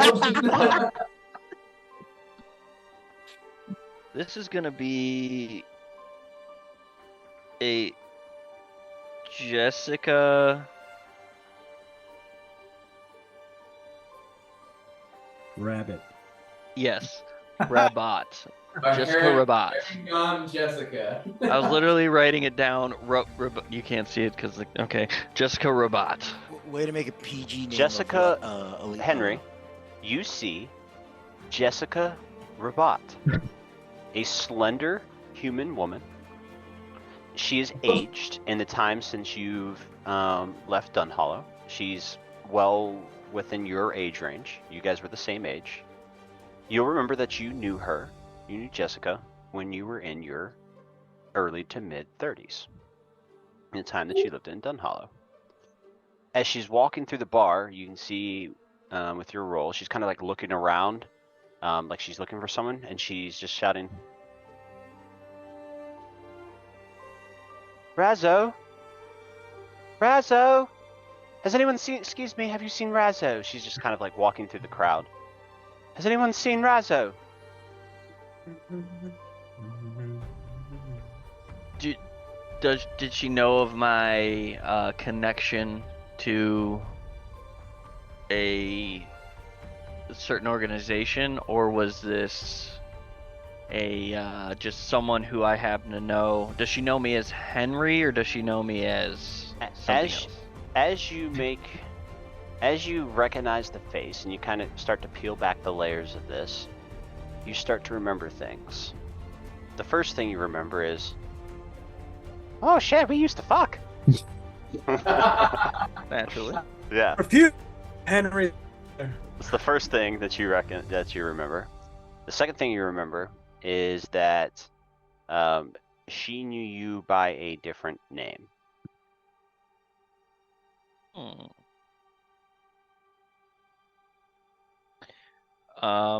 And you can choose what that name was, because I don't have it written anywhere, just so you know.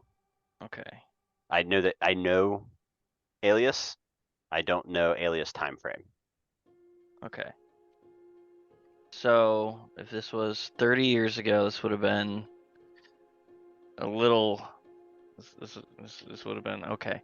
I reckon I'm going to throw my hood up over my head, and I'm gonna cast Disguise Self as I throw it up. And instead of, like, you know, the old bald patch and goatee, I'm going to be a completely bald, like only a couple teeth, and kind of elongated head a little bit. And then I'll throw my hood back down after, you know, make it still a very old man, maybe even older looking, but just question, guys. I think I might know someone in here. I'm gonna immediately start looking around. Like, it was super obviously, now that I'm too. Yeah, you don't have to look for long, because Jessica comes walking up. Excuse me, I'm looking for my son. His name's Razzo. You haven't seen him, have you? What does he look like? He's 5'7". He's got black hair, a black goatee, and mustache. He's kind of slender build.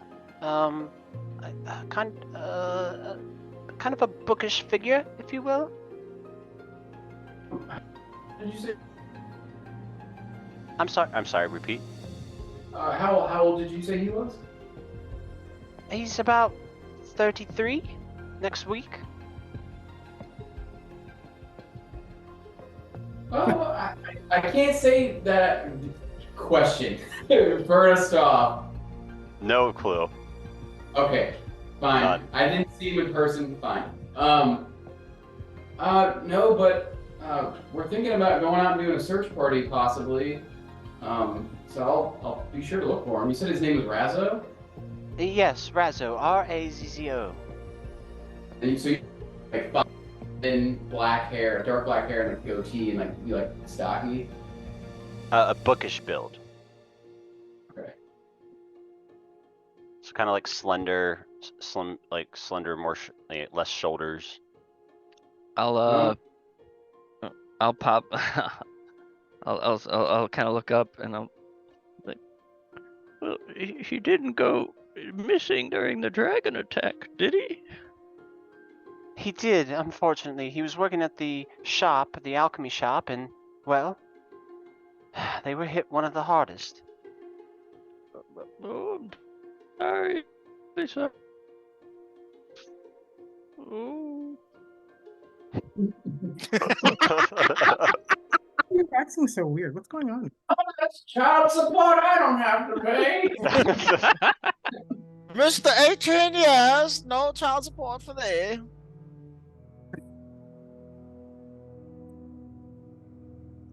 I'm terribly sorry. I have to go. I need to go to the bar. Shots are gold. Give me a double. I Andrew, know what my players are gonna do. I forgot. I'm guessing it's pretty busy floating around back and forth since everyone's in here. Mhm. I'm gonna try to wave the barkeep down. Okay. As the barkeep comes over, I'm guessing I'm gonna ask the barkeep. I'm like, question, barkeep. Yes. What do you need? Has there been anybody of my kind that's come through these parts recently? Your kind? No. Can't say that I've seen another Loxodon.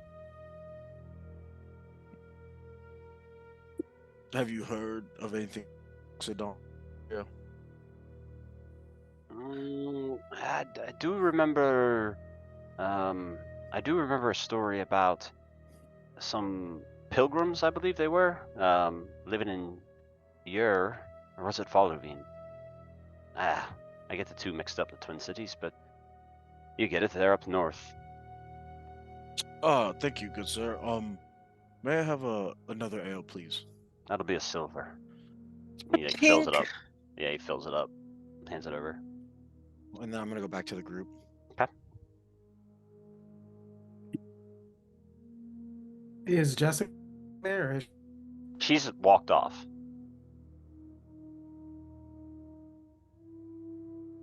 Looking for her child. And Henry's at the bar too. Mm-hmm.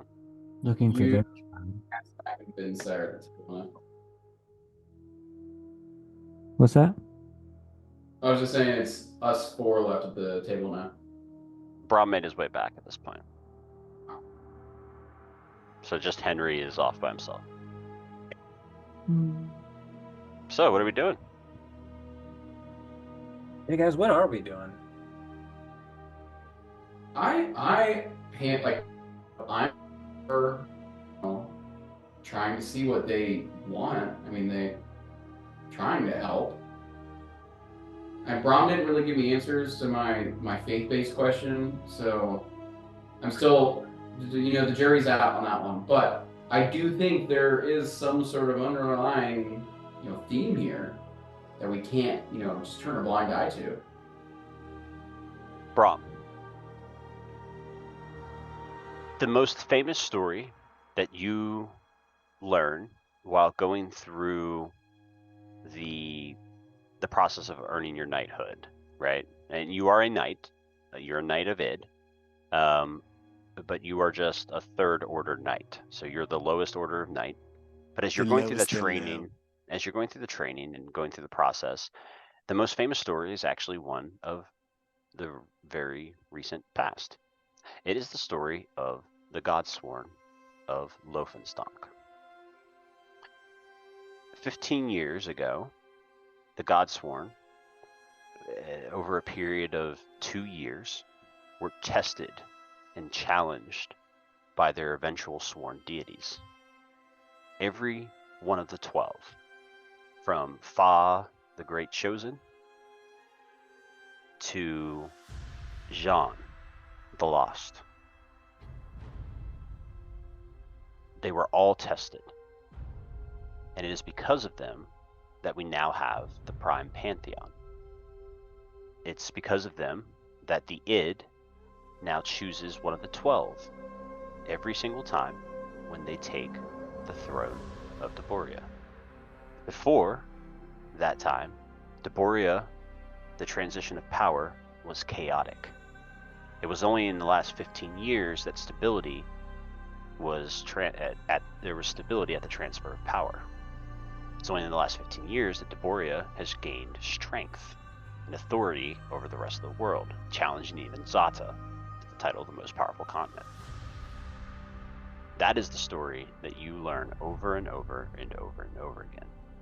So, to answer Kit's question, yes, the gods are known to test their chosen.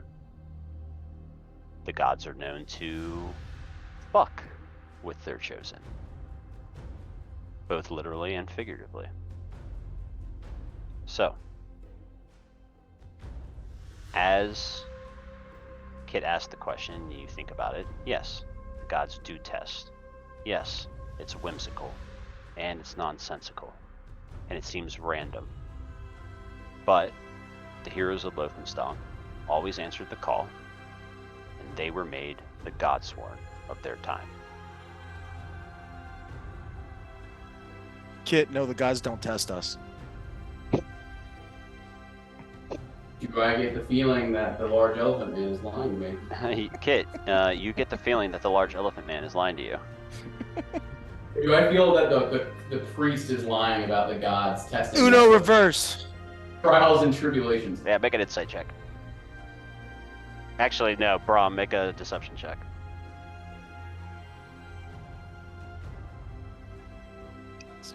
Active voice, not passive voice. 17. 17. Good lie. You get a little bit of deception. Maybe not deception. You get a sense that he's leaving something out, but you don't know that he's lying to you. Well, I mean, you all can choose to believe what you want. I'm looking at things as a whole and like a holistic view. I think there's an underlying theme here. Your all's religions very much. Fine, I will answer your question. Yes, the gods do mess with us. Yes, the gods do test us. These are the answers most people do not want to hear. The truth. It's at this time that Henry comes back to the table and he's like, "You're fucking telling me, fuck." But the gods do test us. Sometimes it's a purpose, sometimes it's chaotic. Out of everything I've been taught and told in my time of learning, with the order, nothing makes sense until in the beginning. But later on, it could possibly make sense when you connect the dots. It could possibly serve no purpose on your adventures in your life, but maybe you come across it. Maybe it's a possibility that destiny intervenes, and then you can end something that was meant for you later on in life. You can alter the course of lives. You can alter the course of your destiny.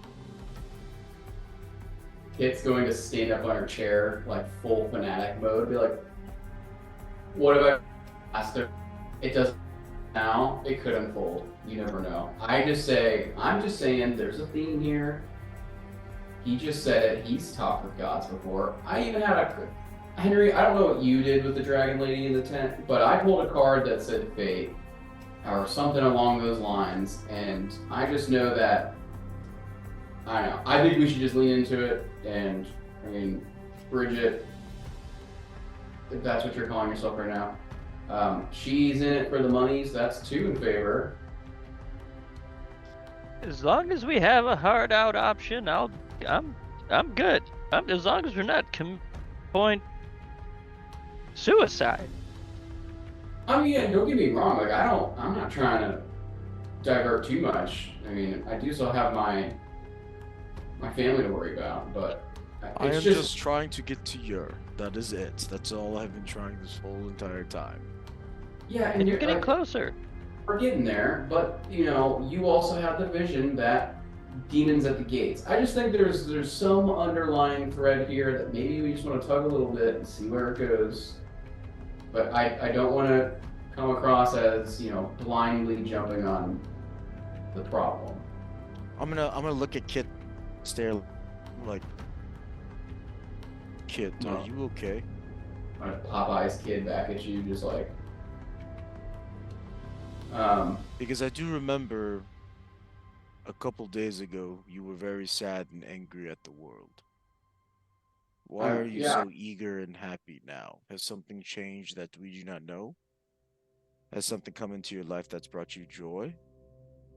Do you know something we do not know? Have you ever heard of the multiple steps of grief, Brom?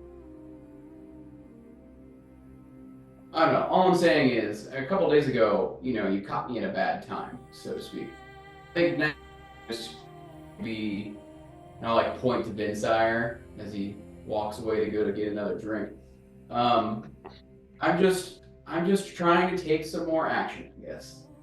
And we're being presented a lot of opportunities for us to do good, so it feels like a failure to not walk through that newly opened door. Seems to align pretty well, even just moving north. A waitress walks up mid-conversation. She literally is holding like a scroll, like a loose leaf piece of paper. It's like wound up like a scroll, and she like sits it in the center of the table. And she goes, "These are the specials for the house." And she like goes to walk up. She goes, "Flag me down if you need me." And she just kind of walks back into the crowd. As when that breaks up, I'm kind of gonna lean into Henry, and I'm gonna be like, "We got to keep that elephant alive. He's really changed his mood since he's bought that elephant. I don't want to see him when the elephant dies. We have to keep that thing alive." Brom, I hate to tell you, but that elephant killed Philip. Henry, it says it has 3 things written in fine ink. The first says, "The Hero's Feast." The second says, "1 potion of greater invisibility." And the third says, "1 potion of fly." Next to the Hero's Feast, it says 500 gold pieces. Next to the potion of greater invisibility, it also says 500 gold pieces. And next to the potion of fly, it says 300 gold pieces. This is the weirdest menu I've ever seen in my life. Henry, as you look around, make an Arcana check. Oh, I missed the thing entirely. Morgwain, also please make an Arcana check. That's going to be a 25. 22. Both of you get it. Henry, you would notice it first because you're the one instigating this movement. But you notice, you kind of like, "Oh, this is the strangest menu I've ever seen. This is all magic." And you kind of look over, and as I noted when you walked in, this is set up like a brewery on the first floor, and the second floor is where the inn is. Down here, though, now that you look around, the hops and everything are being stirred. There's no one stirring them. The paddle goes around in circles. You see ingredients being added as if from thin air. Like, it's clearly, as you look at it now, through this lens, clearly magical. In fact, as you think back, Henry, when you approached the bartender the first time, you were thinking about the dragon, thinking about ways out. The bartender was a slender tiefling fellow with kind of a laconic accent. After, when you went back the second time, when you were thinking about Jessica Rabat, the bartender was an older human woman. In fact, you think that most encounters that you've had here could have been magical. So I'm gonna, as I'm holding this scroll open, I'll be like, seems we have magic at our disposal. I'm gonna have to test something. Brom, they have to die eventually. It killed Philip. That's the rule. But I agree. We'll keep it alive as long as we can. And you know what? Maybe I can convince Philip to be nice. You know, she's a real bitch though. She holds a grudge. Well, we instigated that. That's true. Instigated that. That's true. Perhaps we can use that to convince her that, you know, the elephant's all right. But I have to test something real quick, so I'm going to just go get. Anybody need anything from the bar? I'm just gonna go with you to the bar. All right. So I put the scroll table to picture in my mind a very voluptuous woman, huge personality, and and then I'm going to look at the bartender. As you Lizzo. walk up, you blink, and the bartender is a tall, maybe 6'1" elven woman. She has long, red, almost like auburn hair. It straightened and it comes sliding over her shoulders effortlessly and has just the slightest little bounce at the end. She's wearing a bright green dress. It's sequenced and it goes up and it pushes her breasts up, and she's very voluptuous. And as you walk up, thinking about this very voluptuous, large, personalitied bartender, she goes, "Well, howdy! Nice to meet you!"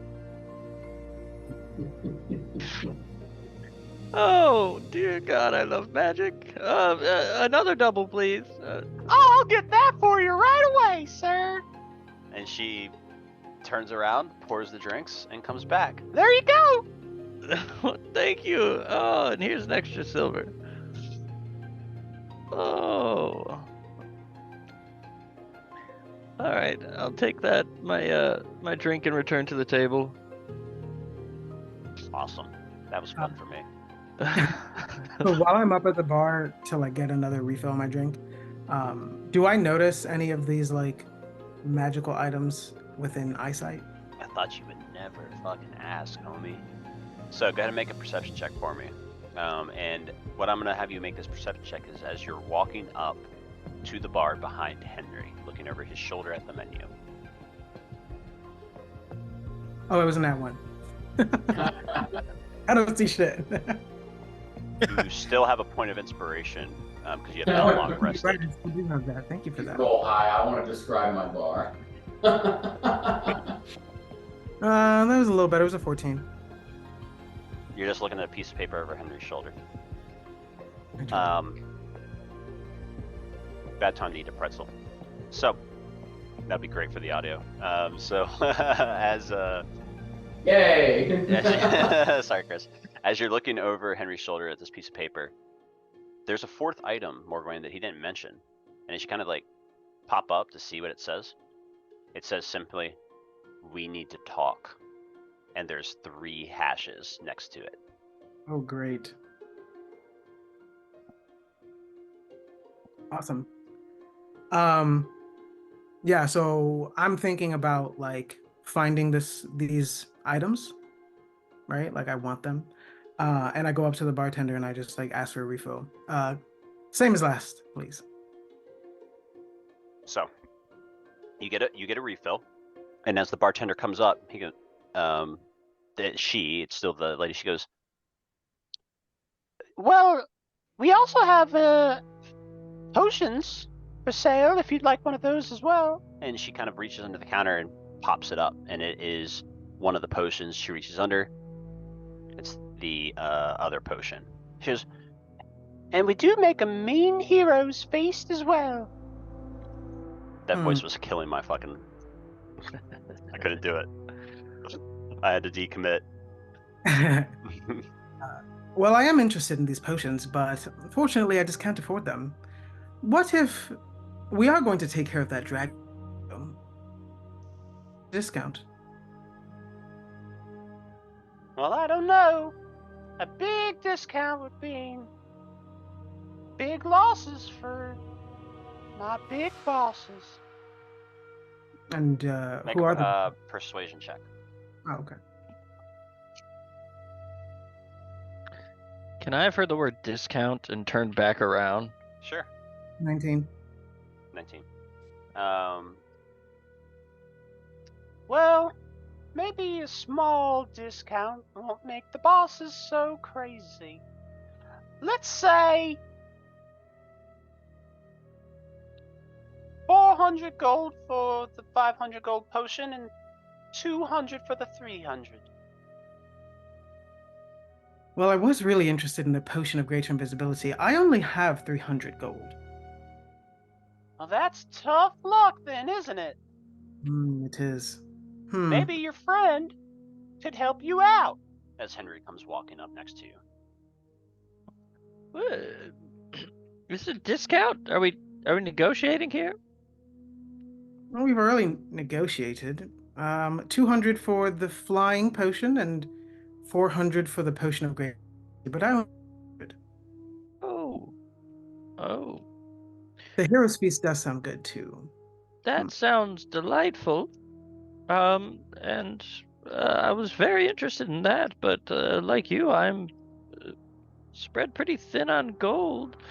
Are you sure there's nothing more we can do? I mean,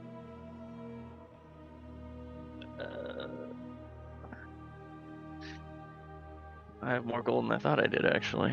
Those platinum pieces be sitting in there. So, as you're pondering that, as the characters are thinking about that, let's pause for a second for a brief description of the Hero's Feast. The Hero's Feast, brought to you by Hero Corp. No, so the Hero's Feast, right? We have a sponsor? Basically advantage on everything, basically, and temporary hit points. So it's kind of a big deal, right? Obviously the potion of flying, fine. Potion of greater invisibility can attack without breaking invisibility, right? Also for 24 hours. Yeah. So that is what is out there for you guys.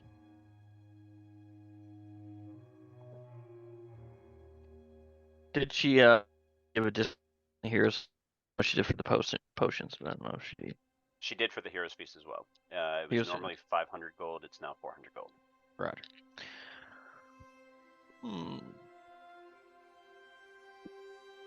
And who are your bosses? Exactly. Can we meet them? Well, I believe you already have. Have we? Are they here now? No. Are they? No. We work for Lord Mayor Tristan Steelbreaker, Oh. the Lord Mayor of this fine city. Well, I can assure you, he would be very happy to give to us.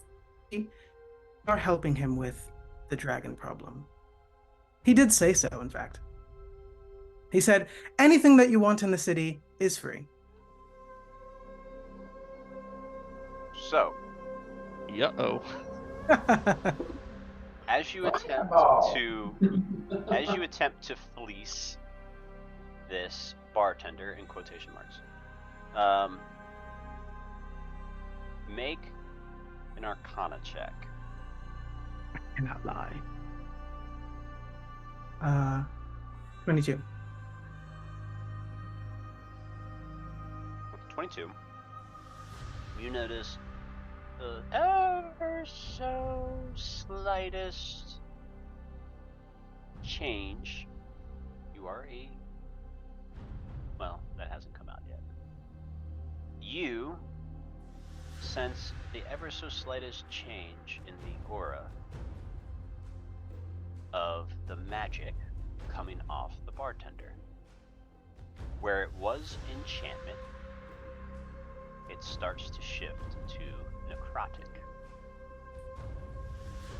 And as you make the suggestion that the caster of this programmed illusion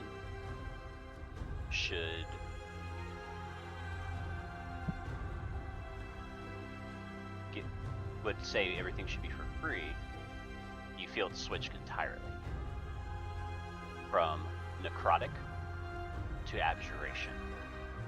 And as it switches to abjuration, the bartender goes, Well, I don't know about that. Our boss never gives away anything for free.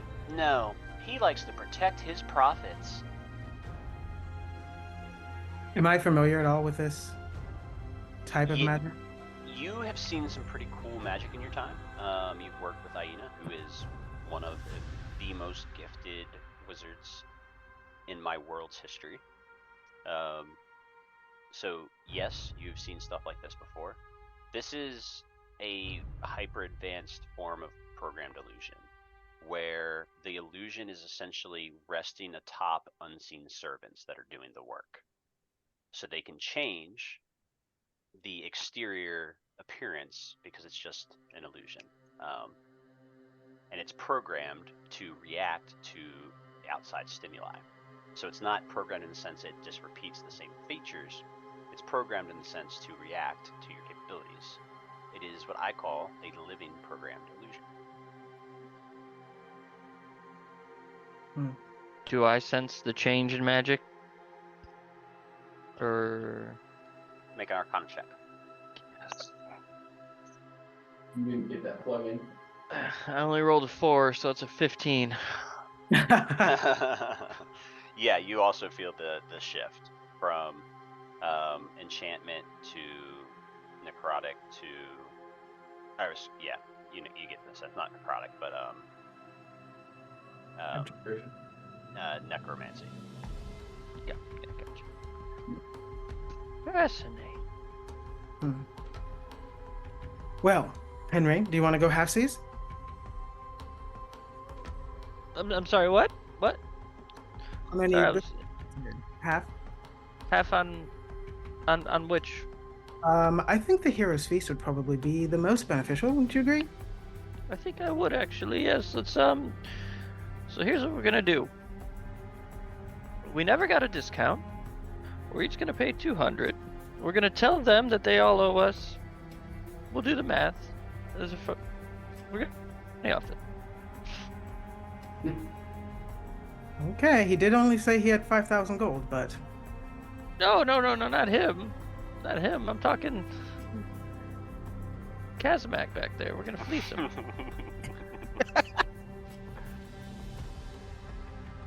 Talk up of how to defend yourself. You know the But yes. rules. You're not here. Your gold is at risk. Oh yeah, remember when you guys took all of my gold gambling? What? Hey, that was 2 campaigns ago, and we got a boat out of it. I don't want to hear it from you, Asnat.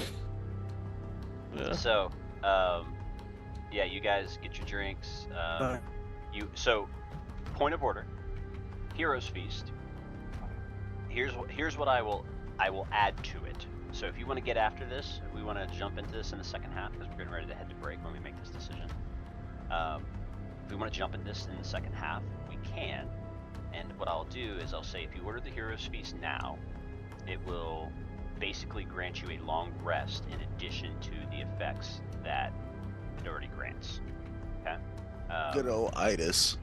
Yeah. So you get that good old itis, right? You're gonna have a couple of hours of like getting ready, suiting up, all that shit, right? So in that time, you can have gotten 4 hours of rest. Plus with this magical meal pumping through your veins, it already gives you advantage on everything. So Is the Hero's Feast for one person? Like one person eats it? And... no, it's for your entire table. Cool. So you guys order the Hero's Feast, and as you walk away, we'll head to break, and we'll pick up with the Hero's Feast being delivered to your table. It's going to be exquisite. I'll think about it over break, and then we will jump into second half and see where that takes us. So, head to break. See you guys back here in about 10 minutes. Hey, for now.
And welcome back to Dungeons at Dark.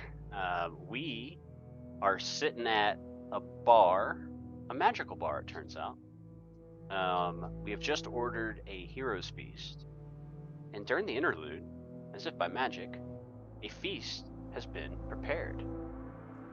And basically, as Bridget and Henry's asses hit their spots, a waitress, the same waitress, comes striding up with 2 massive trays in her hands. Behind her float 3 more sets of trays, as if held by invisible hands. The table in front of you expands, pushing you in your chairs, making that screechy noise as wood scrapes across wood, out to make space for the buffet that is being laid in front of you. In front of you, in your meats, you have prime rib, roast beef, steaks, you have chicken, you have roast chicken, you have chicken cutlets, chicken breasts, chicken legs, you have turkey, you have fish, you have swordfish, you have all sorts of accompaniments. You have potatoes done in 6 to 7 different ways. Some have cheese, some are peppered. You have broccolis in 3 different varieties. One has cheddar, one is heavily seasoned, the other is plain. Like, there is everything that you could want. The second set of trays come out. It's all fresh fruit laid out in front of you. Guess what? There's a banana. There's actually a bunch of bananas. I'm pocketing bananas. all of the bananas. There's a full bunch of bananas, so there's 8 bananas on this thing. It is a magical banana thing, so, but you can feed it to your elephant. There's also all these other fresh fruits, right? Things you've never even seen that you don't even have names for, right? Some of you might have seen some of it, right? Vinsire, you would know all the names. You see pineapple. I know all my fruits, motherfuckers. You see pineapples, you see mangoes, you see dragon fruits, you see all sorts of things that you've never actually, seen physically, but you have studied. I mean, you guys get the smorgasbord, and then the final set of trays comes out, and it is filled with desserts. Fantastic desserts. Tiny little bonbons, giant chocolate chip cookies that are just the perfect temperature in that nice little ooey gooey center. You have sugar cookies, some with icing, some without. The ones with icing look like the little tiny sugar cookie versions of you as adventurers. 1 for each of the 6 of you. Yeah, that's how many players I have, 6. I had to do the count without Tucker here. They have tiny little personal sized cakes, lava cakes. You cut into them, the syrup spills out. You have, carrot cake. You have angel's food cake. I mean, literally, it is a hero's feast. So, as you guys tuck in, let's just do a little personality thing here. I'm going to start with Bridget. Bridget, what do you go for first, and what do you eat the most of? So before she even begins eating, she's gonna say, Henry and I got this on behalf of the party. It's only 100 gold each, so I'll take 2 from whoever, and 2 can go to Henry. So she's gonna ask for the money first. So who wants to give me 100 gold each? The light in his eyes and the excitement is going to immediately dull. Oh, don't worry. I'll just I'll get my own food tonight. I don't have that. I don't have that kind of money. Kid, please. We accept IOUs. I'll take the form of a knuckle sandwich. We'll take a loan with a 50% down for APR. Yeah, I'll take 100 from Kaz. That's fine, thank you. Go ahead and cough it over.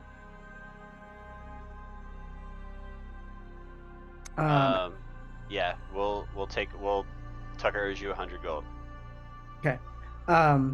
And yeah, she'll probably have more meat than anything else, and a healthy serving of desserts. She's not really touching most of the vegetables or fruits. Okay.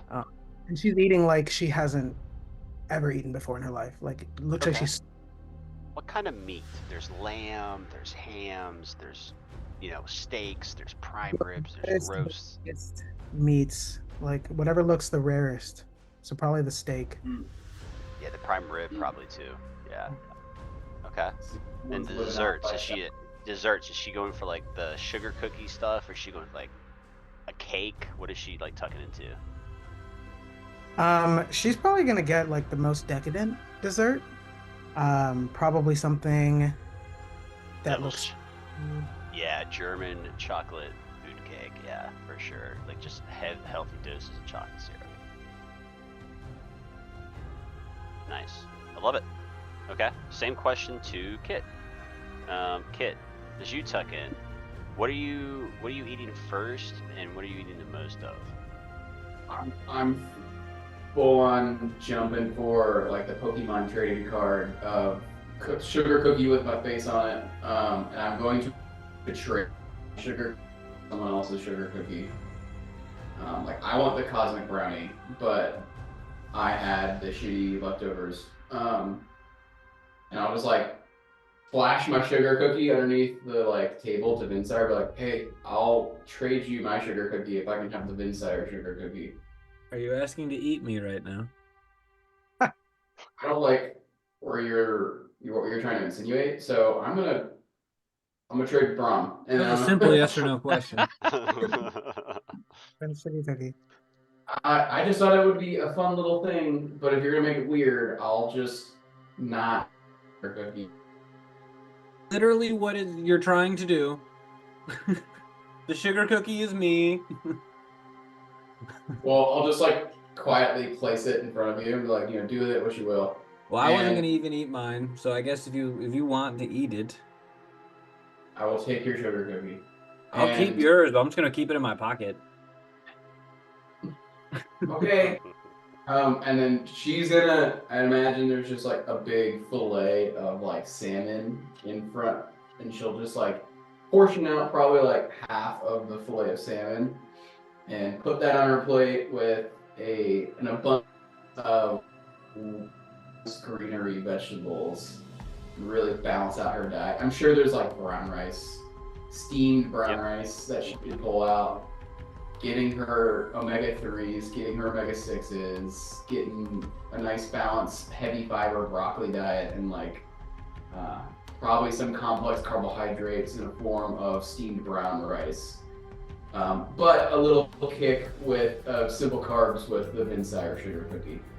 And then she's going to just grab the entire bushel of bananas and then just like look around and just like tuck it in her bag. Okay.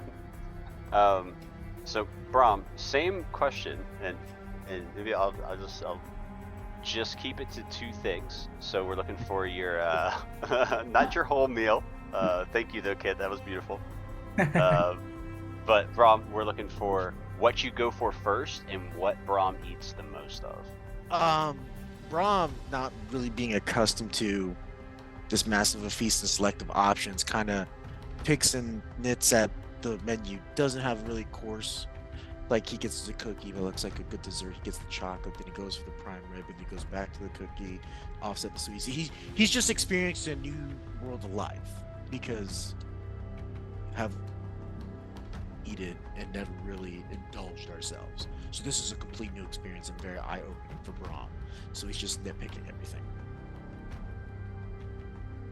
Okay. Henry, working my way downtown. Henry, what do you eat first, and what do you eat the most of? Henry's gonna go straight for the prime rib. Ooh, nice choice. And he's going to devour quite a bit of it. And then he's going to eat the most of, like he's gonna have seconds of every kind of potato. Like every kind of potato. Just loves him some potato. Brock, feel bad, but I love every kind of potato. I absolutely love that Henry's a fucking potato freak. He's just a man in the Midwest. What do you mean? Yep. Not based off me at all. Yeah, there's 7 different kinds of potatoes too, so you literally get 14 servings of potatoes. Vinsire, same questions, my man. What do you go for first, and what do you eat the most of? Me? Yeah. Sorry, I didn't hear you say Vinsire. My bad. Vinsire is gonna get a little bit of meat first. Gonna hammer each and every fruit though, just to get a taste test. I don't know if I've ever here at once, so I'm doing just taste experiments basically with different fruits. But he eats mostly meat, I think. He's gonna do bone and all. Just chewing on the bone, Yeah. yeah. Don't mind him, he just yakking on a bone. Like I'm just got a bone like hanging out of the edge of my mouth, picking through the fruits, just getting like one or two of every single kind. Hell yeah, man. All right, I like that. So you guys down your heroes feast, and then you are kind of at the end of the meal. In walks the Lord Mayor. Tristan Steelbreaker walks in. This I didn't say what his race was. He's a dwarf, but he has this kind of like really kind of like amber tint to him. He is a gold dwarf. They're an exceedingly rare kind of dwarf. They are dwarves whose homes were dug so deep that they were next to gold veins. They're very wealthy families, and they literally have gold like in their skin.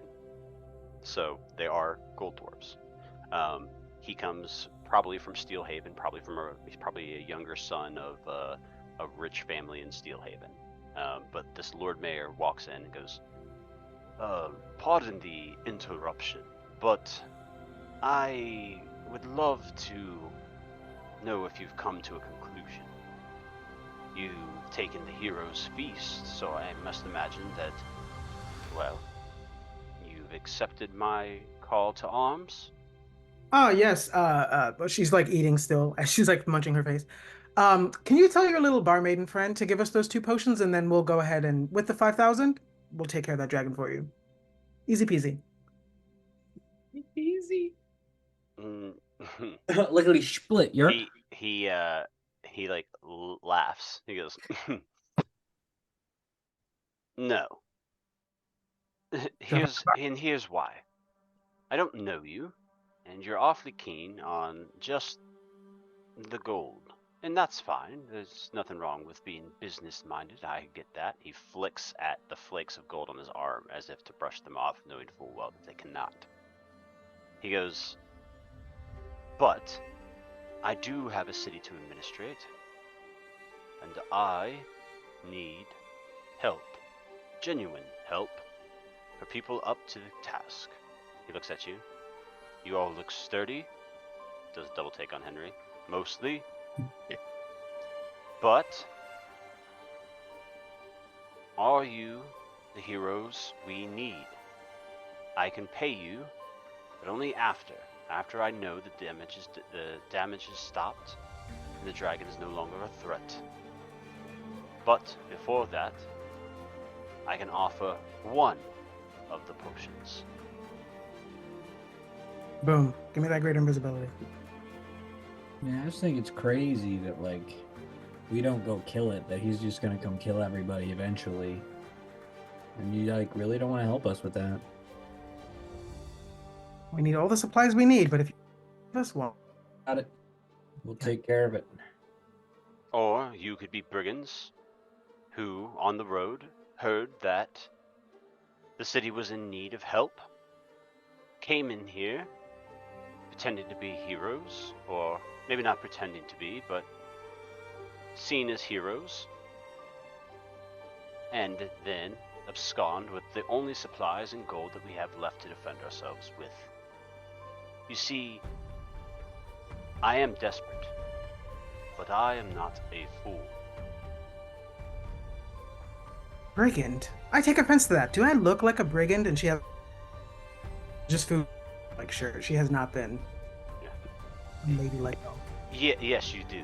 You and him, points to Kazmak, specifically, do in fact look like brigands, yes. The thought did cross my mind. But, you know. Unfortunate interjection here. You're insulting people, but I don't know what it means. Oh, it's not an insult. It's just a term to describe a person who's, you know, highwayman? No. Thief with a knife on the road. Oh. It is an insult. Because, sometimes. But not in this instance. We need sturdy, dirty, nasty men and women to get rid of this dragon. Those who can get down in the muck. Are we still trying to? I mean, hey, I don't know. you take out that dragon there, baby. I am all yours.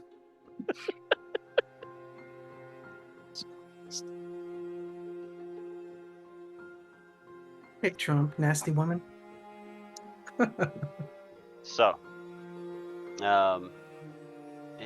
Steelbreaker is Tristan, as he's introduced himself, looks at you guys and goes, so, one of the potions has the potion of greater invisibility in his hand, hands it to Morgoine, or Bridget, says, and none of the gold until you return.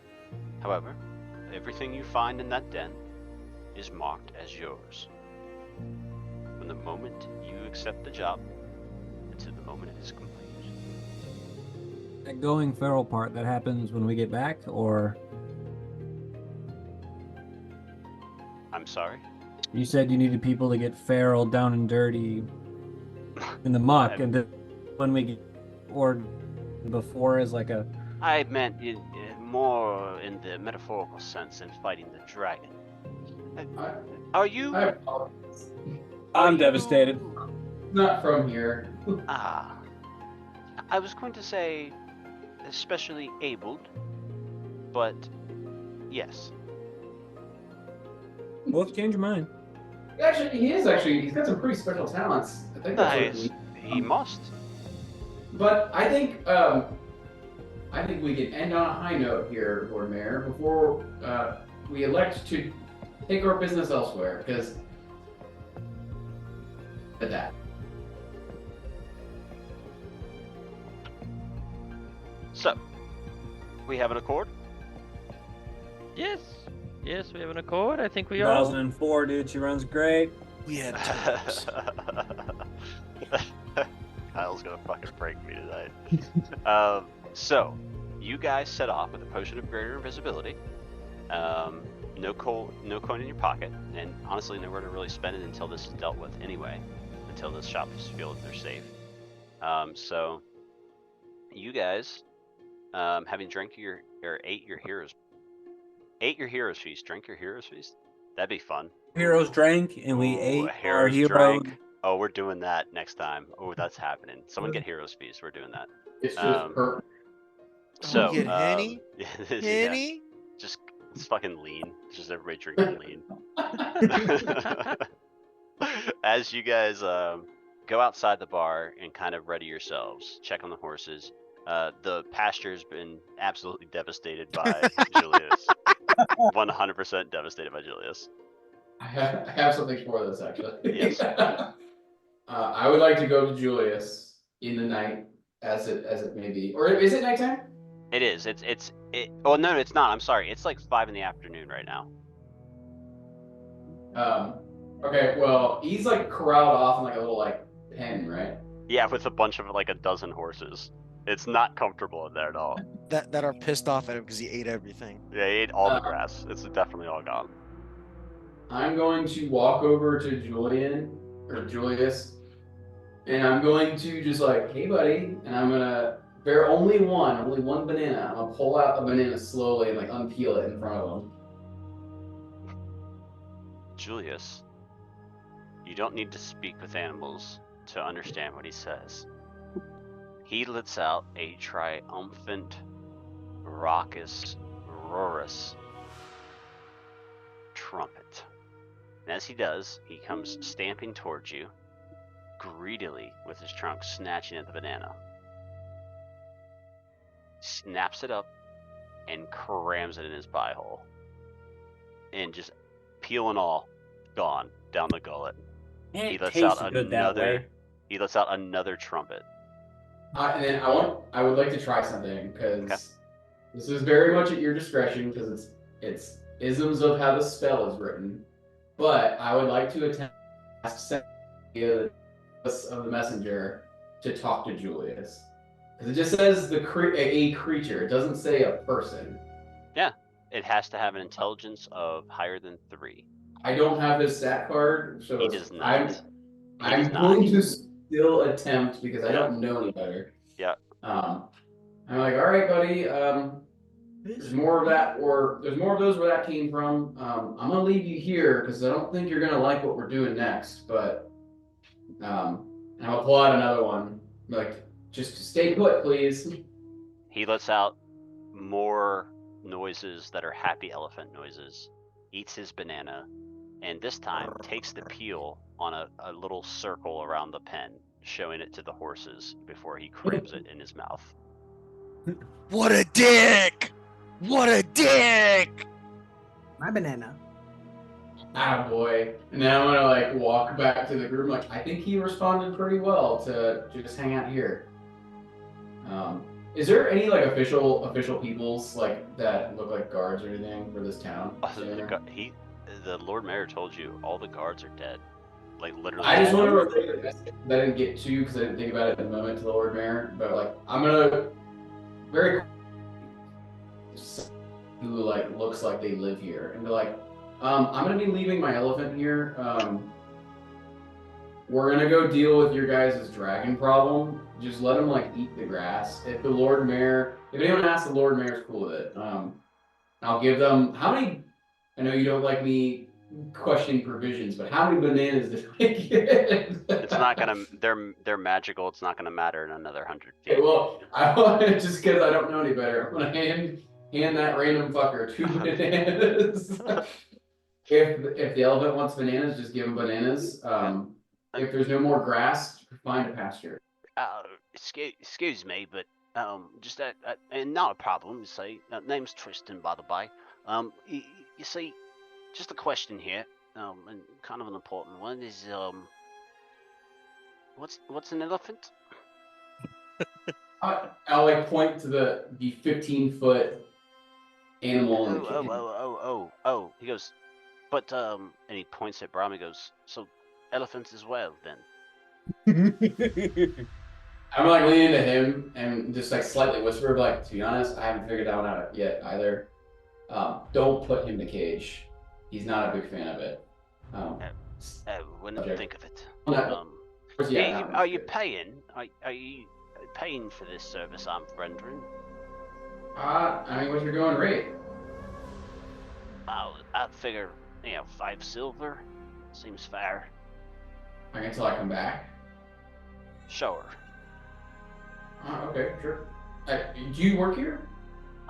Well, I worked at the other inn. You probably passed by it. It's the one half melted next to the other half melted building next to the other one. So, I mean, okay, whatever. Fuck it. I'll trust you. 5 silver to the random patron. No, you can trust me. Just ask anyone. Tristan Cole is the name. Just ask anyone. Old Tristan's pretty trustworthy. Straight hooligan that just stole your money. Yeah. Do I feel like a little country boy in the city getting hoodwinked right now, or do you feel up and up? Make an insight check. You haven't given her any money yet, so. That's a dirty 20. Honestly, he seems pretty much on the up and up. Like, he doesn't seem to be bullshitting. He just seems thankful for, like, commerce. With the windmills, there's no one making anything here. There's still commerce coming through, right? But what makes Dun Hollow so powerful is the windmills, being able to mass produce stuff. Well, with that, be like, well, all right, Tristan. I'm Kit, and I'll like go to shake his hand. Here's an extra 2 silver, just because you seem like a pretty decent dude. Hopefully we can solve your problem. I hope so, sir. Hope so. Thank you. A broke boy helping another broke boy. It's a man, actually, and I'm gonna walk. Off to the back to the group. You hear Tristan go, How am I supposed to know it is the damn talking fox? I've never seen nothing like that, and it has an elephant. He just learned what an elephant is today. Yeah, so you guys mount up on your horses, saddle up and everything. And Kit probably riding with Henry, I'll assume. This is typical. And you guys set off on a general, I'll say for retconning sake, because it makes sense that you guys were given a map of the region here. So you're set off with a map and the potion.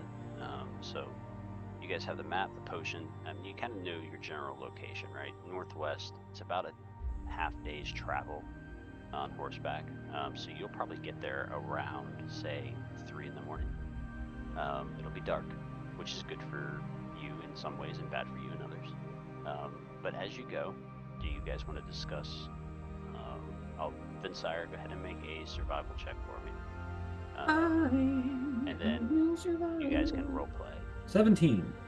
17. Vinsire, you feel like you got the route pretty much nailed. All right. Guys, I think we're good. Kate, you want to double check my work? It was this one, we didn't double back like we did last time. Perfect. Perfect. Don't Thank worry. you. You're doing good, bud. Greg, I like your shirt. Thanks. I'm a fan of apocalypses. So, as you guys... That's not eerie at all. as you guys ride into the night, it gets to around 2:30, and the terrain starts to shift suddenly. I mean, very suddenly. Like, one step is dry, next you're in a bog. And as you splash through this bog on horseback or on foot, you're going to make noise either way. But as you go, you come within probably 200 feet of a space. And as you approach this space, you begin to feel the earth slope downward. Very slightly at first, and then more. And it's dark out, right? There's not a moon in the sky. You can hear chirping of crickets, squawking of birds. Then you walk. Pitch black. Then clunk. Your feet hit solid again. Stone. Clunk.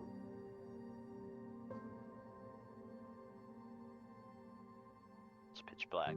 Who has dark vision? Okay. Every single one of you cannot see a fucking thing. Henry, you old fucks, slow down. Can't see. Henry? I can't. Is Huh? it magical darkness? It is magical darkness. I can see through that. Ooh. Henry, Oh, someone's lying to us. as you are walking, The dragon. when the darkness starts, it's non-magical at first. It's just really very fucking dark outside. And as you walk down at this kind of downward slope, I love that not one of you stopped me, by the way. But as we walk down this downward slope, Oh, I thought you were just. Yeah, hey, look, if you're in it, you're in it. You know what I mean? It's fine. But as you guys are walking down, I'll say, as you guys are walking down the slope, Henry, so you haven't reached the stone path yet, but Henry, as you guys are walking, you sense the moment where it fades from regular darkness to magical darkness. And you can see through this. And what you see is this downward slope goes on for maybe 50 feet. At the bottom of this 50 feet is a no shit, like, checkpoint. There's a little tiny, like, wooden barrier that's been erected. There's sandbags that have been filled. It sits about 10 feet off the stone. Or in the stone, I should say. Manning this checkpoint are 4 guards. A dragonborn, which you see in colors and shades of black and white. So you see a dragonborn of a chromatic color, which is because they're not shiny. You see a hobgoblin, a human, and a elf. All 4 just kind of standing there loitering. They're looking right up the ramp and seem to be able to see you. They're not aggressive. They kind of just have like crossbows kind of like in their hands, but like at their sides. They're not like armed. Like they're armed, but they're not like, shoulders hunched or anything, like ready to go. They're kind of just like pointing the general direction. And as you guys are walking, Henry, you make out a couple of other things. One, before you hit the stone, you would see footprints of a dragon in the mud. They are large, not the size. Go ahead and make an Arcana check. Can I make one too? It's gonna be 22. You would need to be able to see in the magical I have- darkness. I have devil sight. Oh, you have devil sight too. Okay, yeah. Always interrupt me. Always interrupt if you have something that can make you better in the situation. Always interrupt. Apparently, everyone's just way cooler this campaign than the rest of us. There's a reason. 14. So What'd you roll, Henry? I know why. 22. Okay. The 22 will do this. The 14 is just a little shy. So the 22 you put together, and you can relay to Morgwain, who you would notice can see as well, right? It's obvious when two people can see each other, no one else can see you, right? So as Imagine you go, if like two people have devil sight, when they look at each other and they're using it, the eyes are just like red.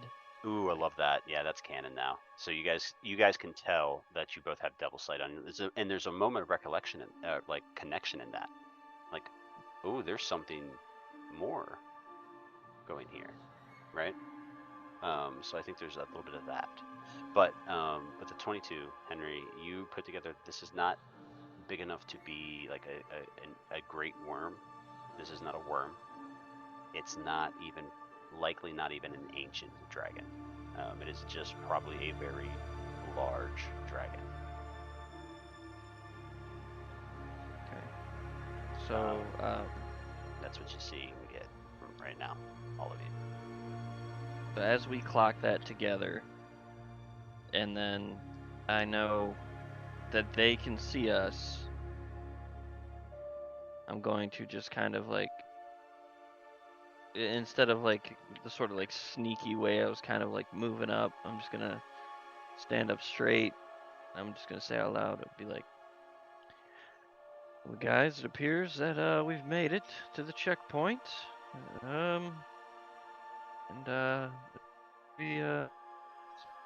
on us. So don't be too alarmed. There's 4 of them, and they know where we are. Well, it's easy for you to say. I can't see anything. Yeah, you can see that. I can't see shit. It's, well, reasons. Anyway, hello. Should we say something back? What do you think? Yeah. I mean, what's the protocol here? Do we just shut up? Just shut up. I'll do it. Do we all hear this? Yeah, you guys all kind of like hear them arguing and like. Henry, what the fuck is happening? You're still like 30. You're still like 30 feet away, but the only people that can see what's happening is Morgwain and Henry. Can't see shit. Like, well, we can hear you bickering. We can't see you, but like, we can hear you still. Oh fuck, they can hear us. Yeah, you can come on down. It's all right, loves. Come on down. It's fine. Welcome to the lair of Dread Maw, the Black. That's right. You're here. You made it. So, what brings you? Do you seek Dread Maw's presence? Maybe you wish to be devoured by her great maw. Andrew, can I do? I guess based off what they're saying, it kind of seems like they're one of her, like they're part of her cult. Yeah, I would say that you could put that together. Sure. Yeah. So Bridget's just gonna lean in and just say, "Yes, we want to see the great dragon. Bring us to her. What do we need? What does she require of us?" Oh, just everything. Everything that you could ever want and ever have. She will devour some of you, Certainly. But those who live, riches untold, just out of reach. But when you get set loose, oh, what treasures you get to touch and bring home to the Great Maw.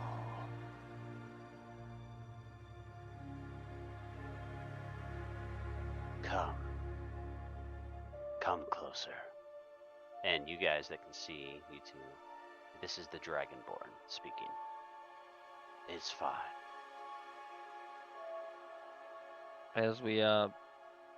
As they say this, I'm going to find Kit.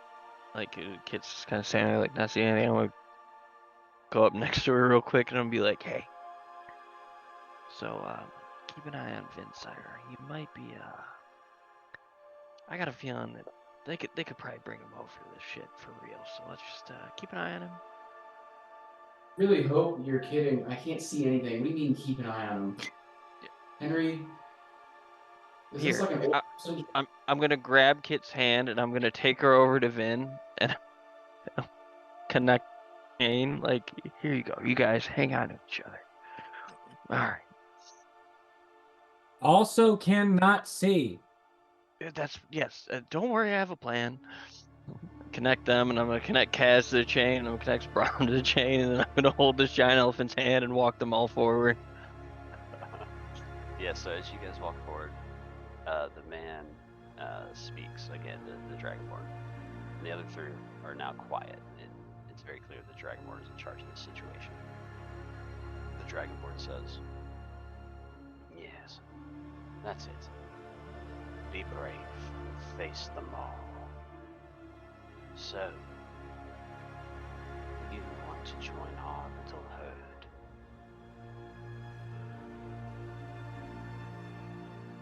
We've heard some things. Seems interesting. You're I'm needing interested. No, please continue. Oh, I was just gonna say I didn't see any pamphlets, so we decided to just come get it straight from the source. And your bravery will be rewarded.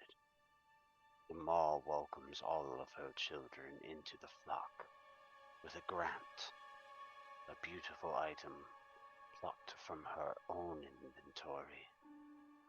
Such a giving god is the Maw that she bestows such gifts. You love gifts. Who doesn't? And you needn't hide your greed. Not among us. That is what our nature precludes us to. It is why you are here. And that is fine. Curiosity used to drive. As he begins to kind of walk, like he's talking, but he's walking backwards. And he's kind of like gesturing Henry and Bridget forward. And you guys can see, he's not like, it doesn't look like there's a trap. Like he's genuinely like a guy giving a tour. The other three guards stay put. As they walk, or as you guys all walk, he goes, you don't get to just walk in to meet them all. You must be questioned. You see, times are changing. Great threats reawaken. And the Maw, well, she needs all of her children close. But none so close that they could plant the killing blow.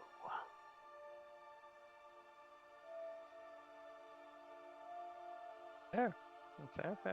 All right, so what does this entail? What do we got to do? Well, come this way, and I'll give you a modest tour. You step around a corner, and he kind of like turns on his heel and kind of like starts walking the right direction. And as you come around the corner, you two, and all of a sudden, all of you can see again as you exit the kind of pitch magical blackness into a pretty well lit central kind of cavern chamber that's been dug out here. You're about 100 feet underground at this point.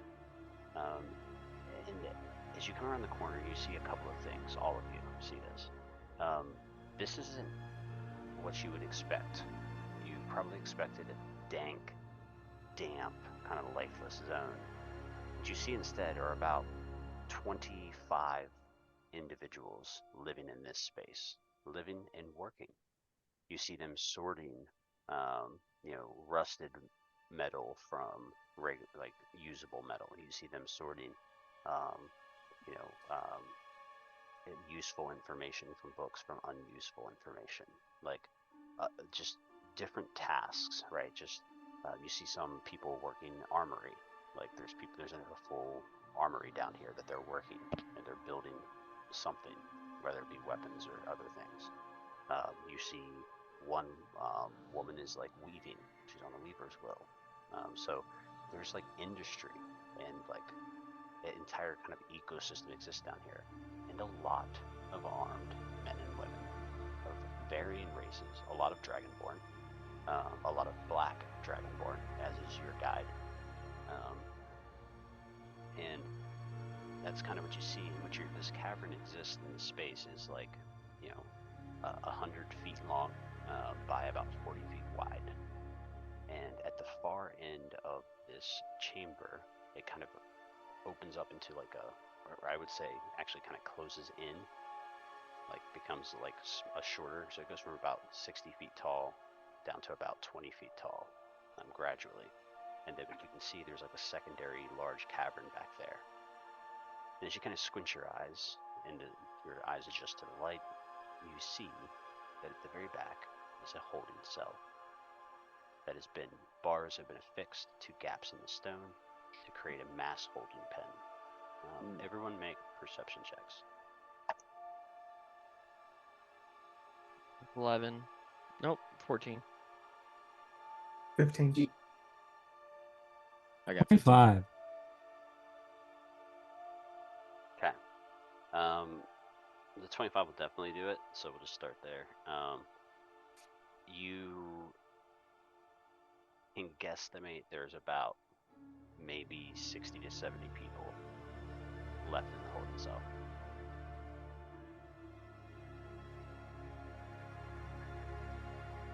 I'll share that information.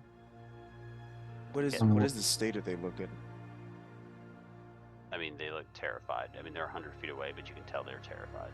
Kit. Do I see Razzo tucked in the crowd? What'd you roll? 22. Or someone who meets Not the description. Not from 100 feet away. It'd be hard to pick out one individual. Nat 20, I'd tell you yes or no. You see Henry's son in the flesh. I mean, your words, not mine. So, you guys are kind of given the tour. You're taken to each of these places, and you're given an explanation of what they're doing. They're weaving, they're making potions, they're doing A, they're doing B. They're sorting, a lot of sorting, useful items from non-useful items. And then you're finally brought to a long, kind of the mouth of this long tunnel. Your guide kind of does a small little bow and goes, "Here is where I'll leave you. Brave the darkness once more. No cheating this time, but truly face the darkness. Embrace her beauty." Do these people who are working to include this dude, they seem like assimilated hive mind or like mindlessly laboring away, or they just seem like fanatics? They seem more like fanatics.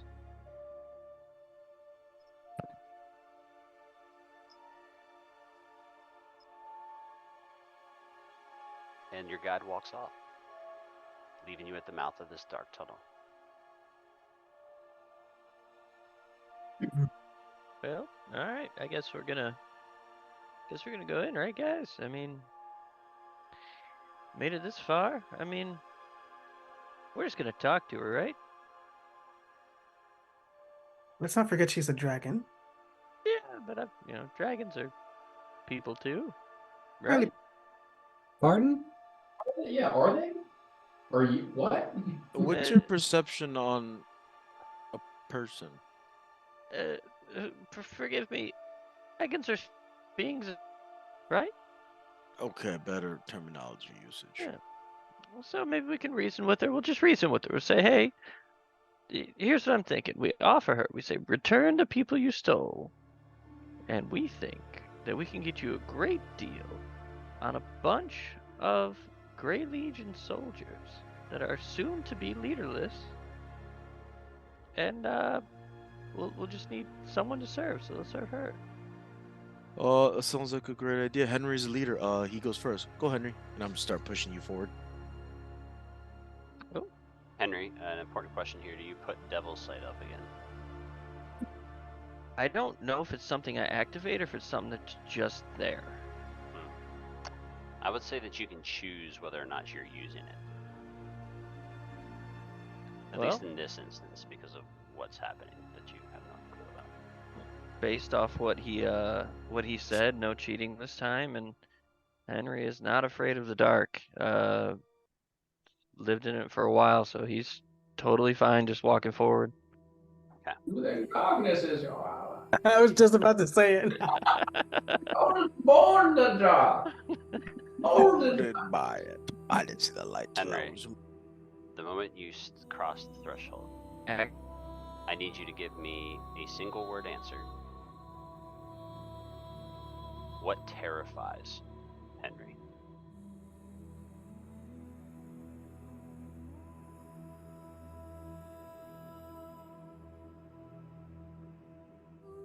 Dying, I think. Children. Henry, you take a step into the darkness. Dum. Dum. Funeral bells ring 12 times. It's a dark and stormy day. Dum. Dum. You follow the funeral procession, not knowing where it leads. Dum. Step after step, you start to recognize the faces. People from your past and present.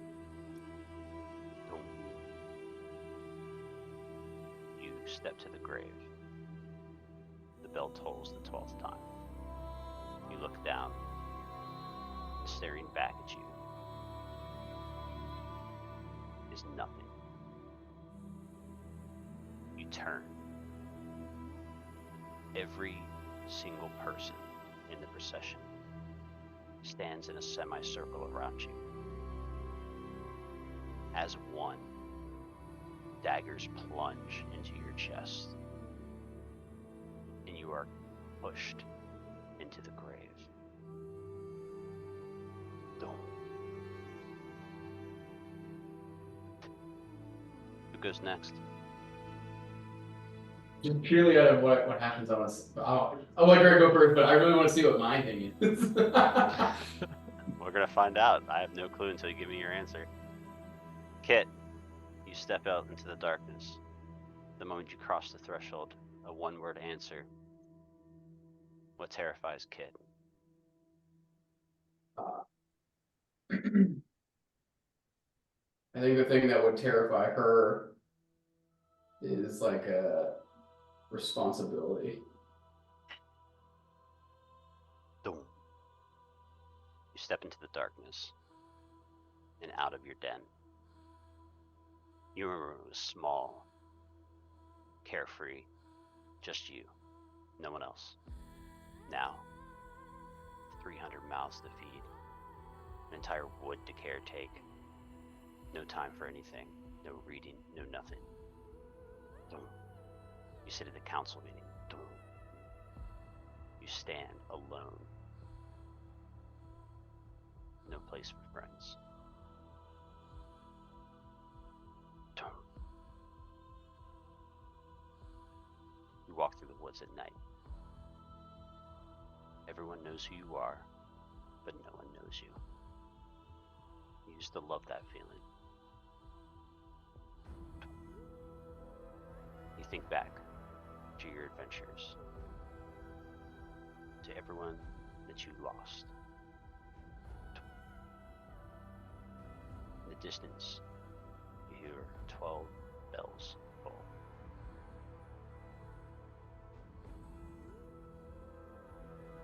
As you fall asleep for the last time, no one sits by your bedside. 12th bell tolls. Who goes next?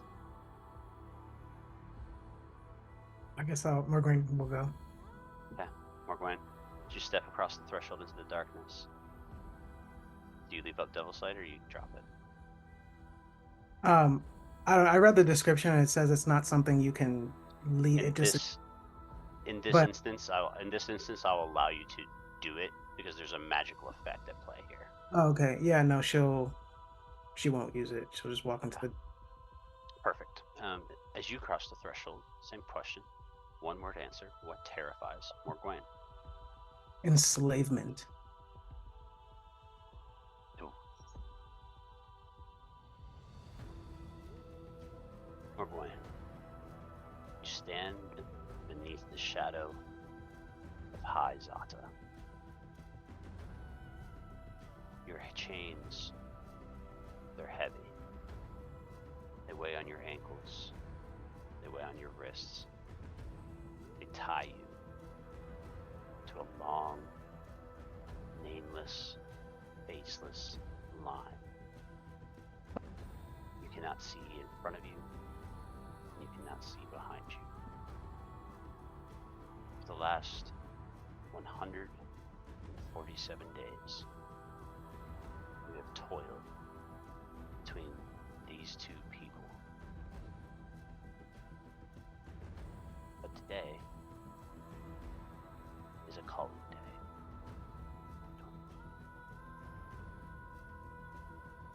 You stand in a fighting pit, one that was familiar to you some 300 years ago. A bell gongs. A door opens. An owlbear strides in. Your chains loosen. You see a glint in the corner, and you dash instinctively. Thank God, it's a dagger.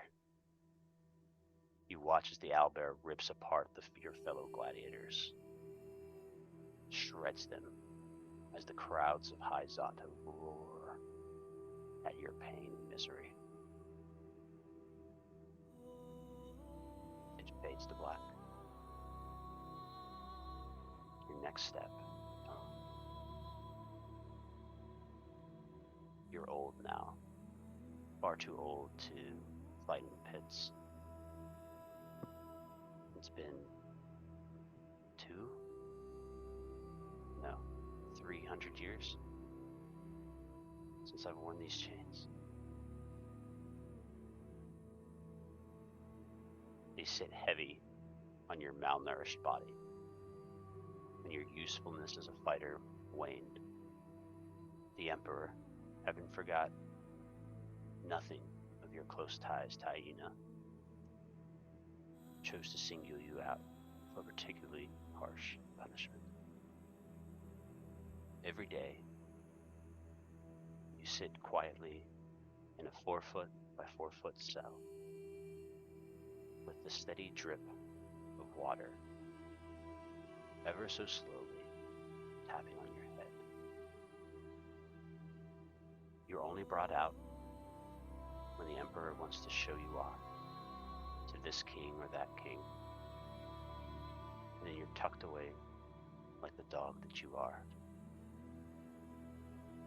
Somewhere, 12th bell tolls.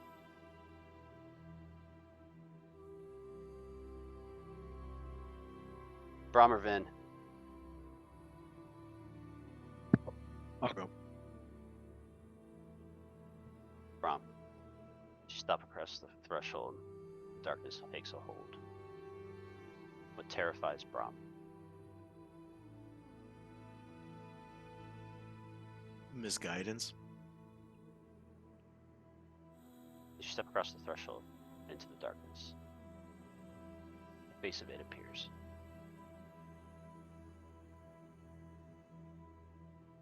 You are to go to Zata. You will find your missing brethren. You will bring them home. And if you fail to do that, find what they were after, what led them astray, and bring it home. Do this for the id. You take another step.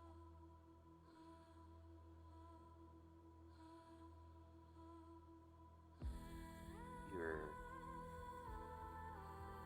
running north to You're by yourself. Sound of horse beats behind you. Closer. Closer. You're so close, you can see it in the distance. You're... Only you can make it there. Vision fades. Your next step. You stand in a stone basement. Damp walls all around you. Head to good grass. Head to good grass. That's where they were going last. Somewhere. 12th bell tolls. Oh, I love that one because you have no fucking clue what just happened. Then sire, as you step across the threshold, what terrifies Messiah? Failure, but specifically like the repercussions of a very specific failure. Kind of predicted this one. As you step across the threshold, Messiah. You open your eyes and you stand in a field. A beautiful field. Tall grass waves in the sunlight. Fresh spring flowers are bloom. Everywhere you look, a different color sprays into the sky. Violets and purples and reds and blues. They're beautiful. The trees sway gently in the distance. You see nature all around you. You can hear insects buzzing in the grass. You blink. You open your eyes. You stand in a wasteland. Rot everywhere.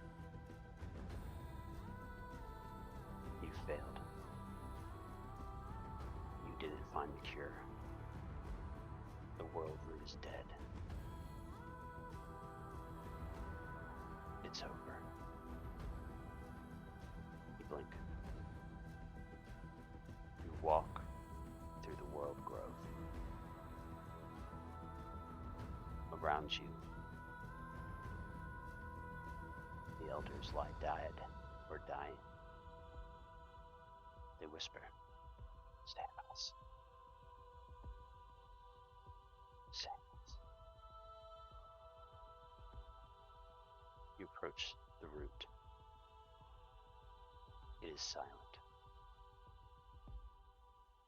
Somewhere, 12th bell tolls. As Kazimak steps across the threshold.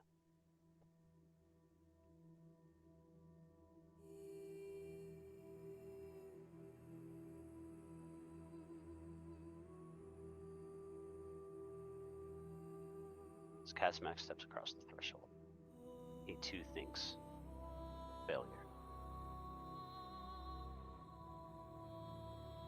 He walks through red stone halls. This curve is familiar, that curve. Under this rock, over the next. Down this hallway. To the grand chambers. Fire giants. As he goes, his footsteps echo. Nothing responds.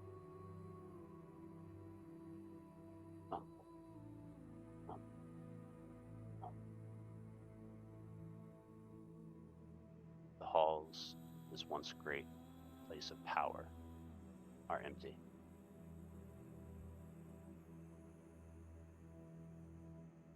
The vision fades, and Kazmak takes his next step. The orb was lost. A Nam yet lives. And people are dead. Atop a throne of red sandstone sits the blood-eagled corpse of the chiefess of the Fire Giant tribe and Kazamak's mother. Above it sits the mark of a Nam. Somewhere, both bell tolls. As you guys step through the darkness, step by step, you eventually, through your fear, make it to the other side. And as you do, you're greeted by warm light, shimmering gold, reflecting a billion tiny little dots of light on the ceiling, colored in a kaleidoscope of blues and reds, of sapphires and rubies, the greens of emeralds, the sheens of silvers. And amidst it all sits a queen, Dread Maw the Black. Hello, little fledglings. No.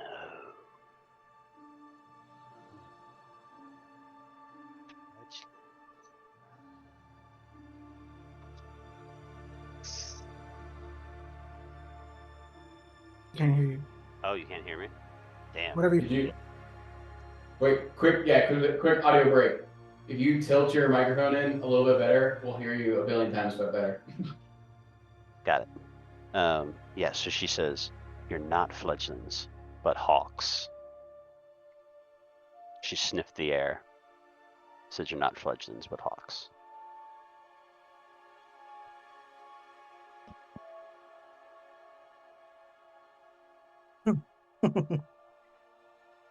So, what have you come to pledge? Your lives, your souls, your wealth, little as it may be, blah, blah, blah. Go on. Don't be flabbergasted, speak.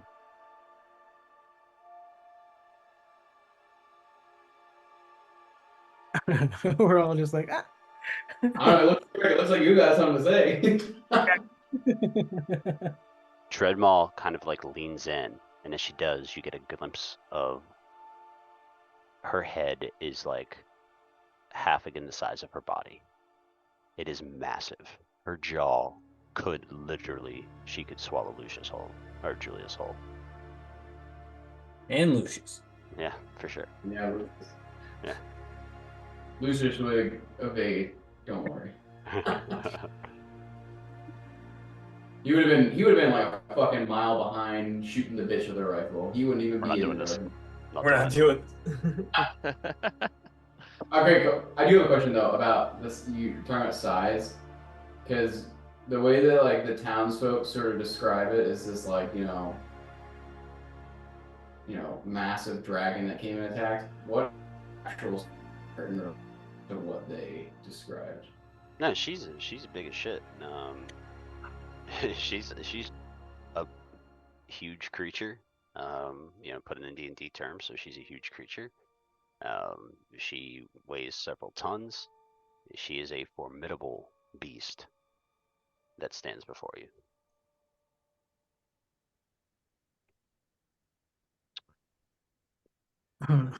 I'm losing patience. I'll walk up just because we need to break the ice here. I come to you giving you my.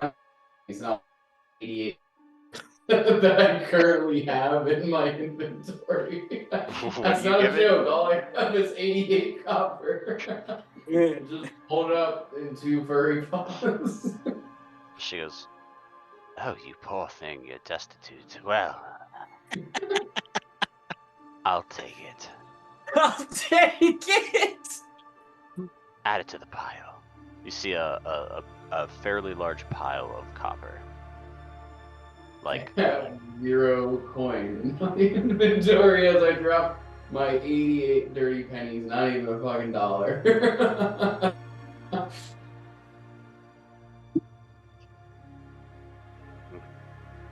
well, Okay.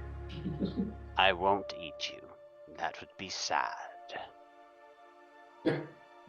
I'll just do a little curtsy like, thank you, my mall. No. You can call me the Black. You can call me Dread Maw. You can even call me Ma'am. Do not call me my Maw. Yes, So yes, that's my the black. line. All right, that's the line. Yes, my black. Happy back. I take it back. I may decide to eat you.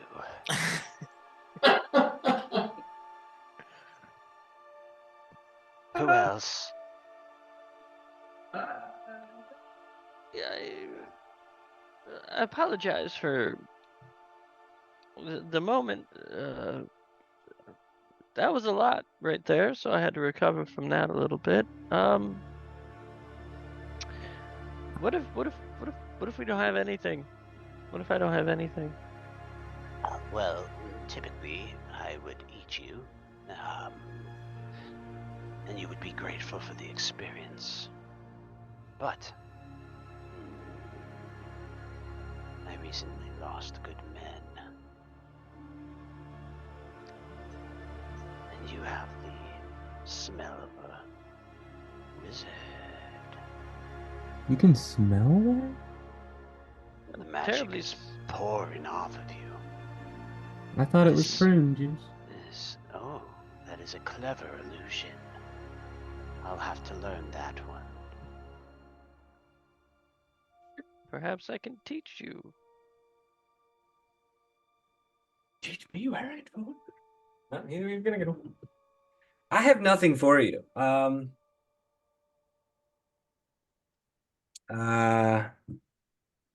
Are you funny? Non-intentionally, no, but people laugh when I say things for some reason. Like that. Yes, you'll do. My last court jester was delicious, but he was not very funny in the end. Wait, so. Oh, well, I'm honored and gracious. As you should be. And Well, it of means I course. won't eat you. I don't think I'd taste good. She, like, sniffs you. Me either. I'm glad that we could determine that without having to do a real taste test. This was good for us, and I'm glad that we had this moment. I'm My black. celebrating. My black. My blackness. Not blackness. She goes, I'm feeling kind from recent windfalls, but don't push it. Yes, your blackness.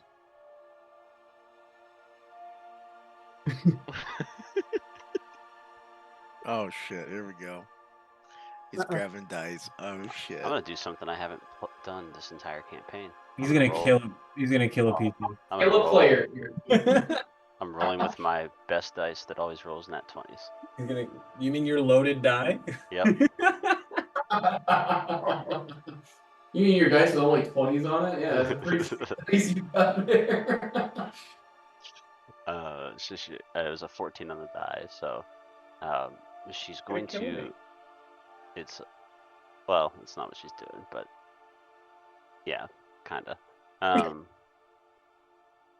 Vinsire, Mm-hmm. In an instant, her maw is in front of you. Her teeth are bared, and you're staring at teeth that are razor sharp the length of your body.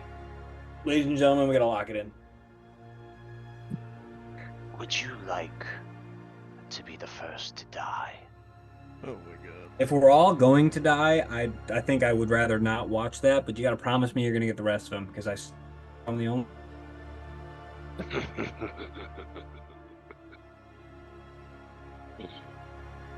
See what you mean. Oh my god. I'll keep you around for now. I'm just gonna just hit my head down. Like, yeah, thanks. I forgot your name, so I don't know how to. All I can think of is Black, and that's wrong. I just so want to kill you right now.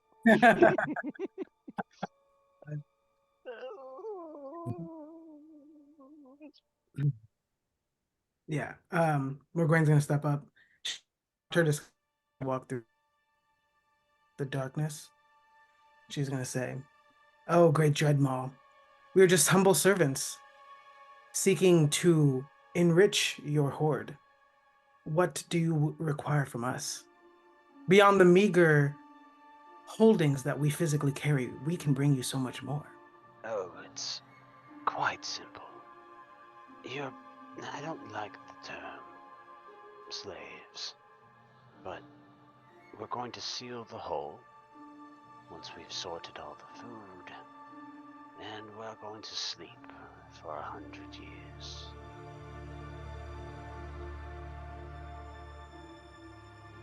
Well, I'm going to sleep for 100 years. You'll be working and living, and I assume making more of you and things of that nature, just like last time, and you'll spend the gold that you need to survive, and then we'll do it all over again.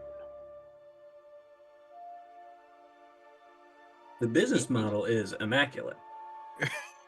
I am old and don't have much energy.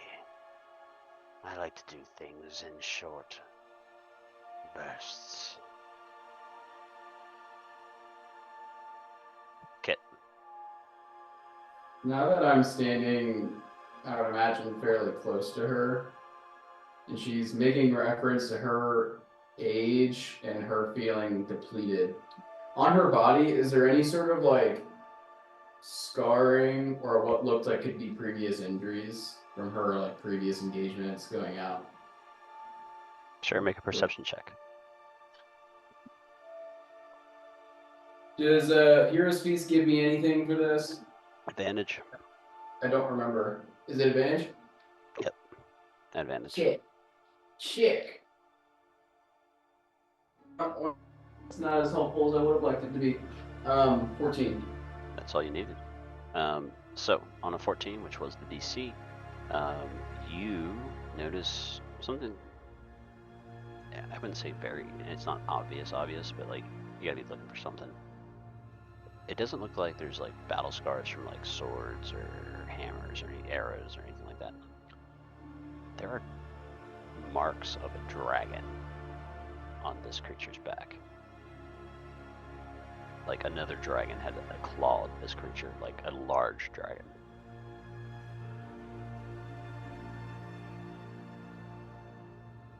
Is that tracing all along her back, or is that just singular? There's multiple puncture marks and drag marks. They're old, but they're scars.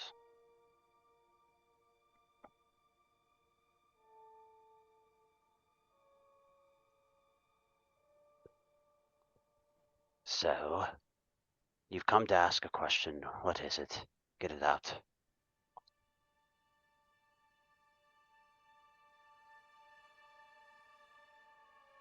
Why here? Well, all the world's questions. And you'd ask, why here? Just curious. Because it's easy.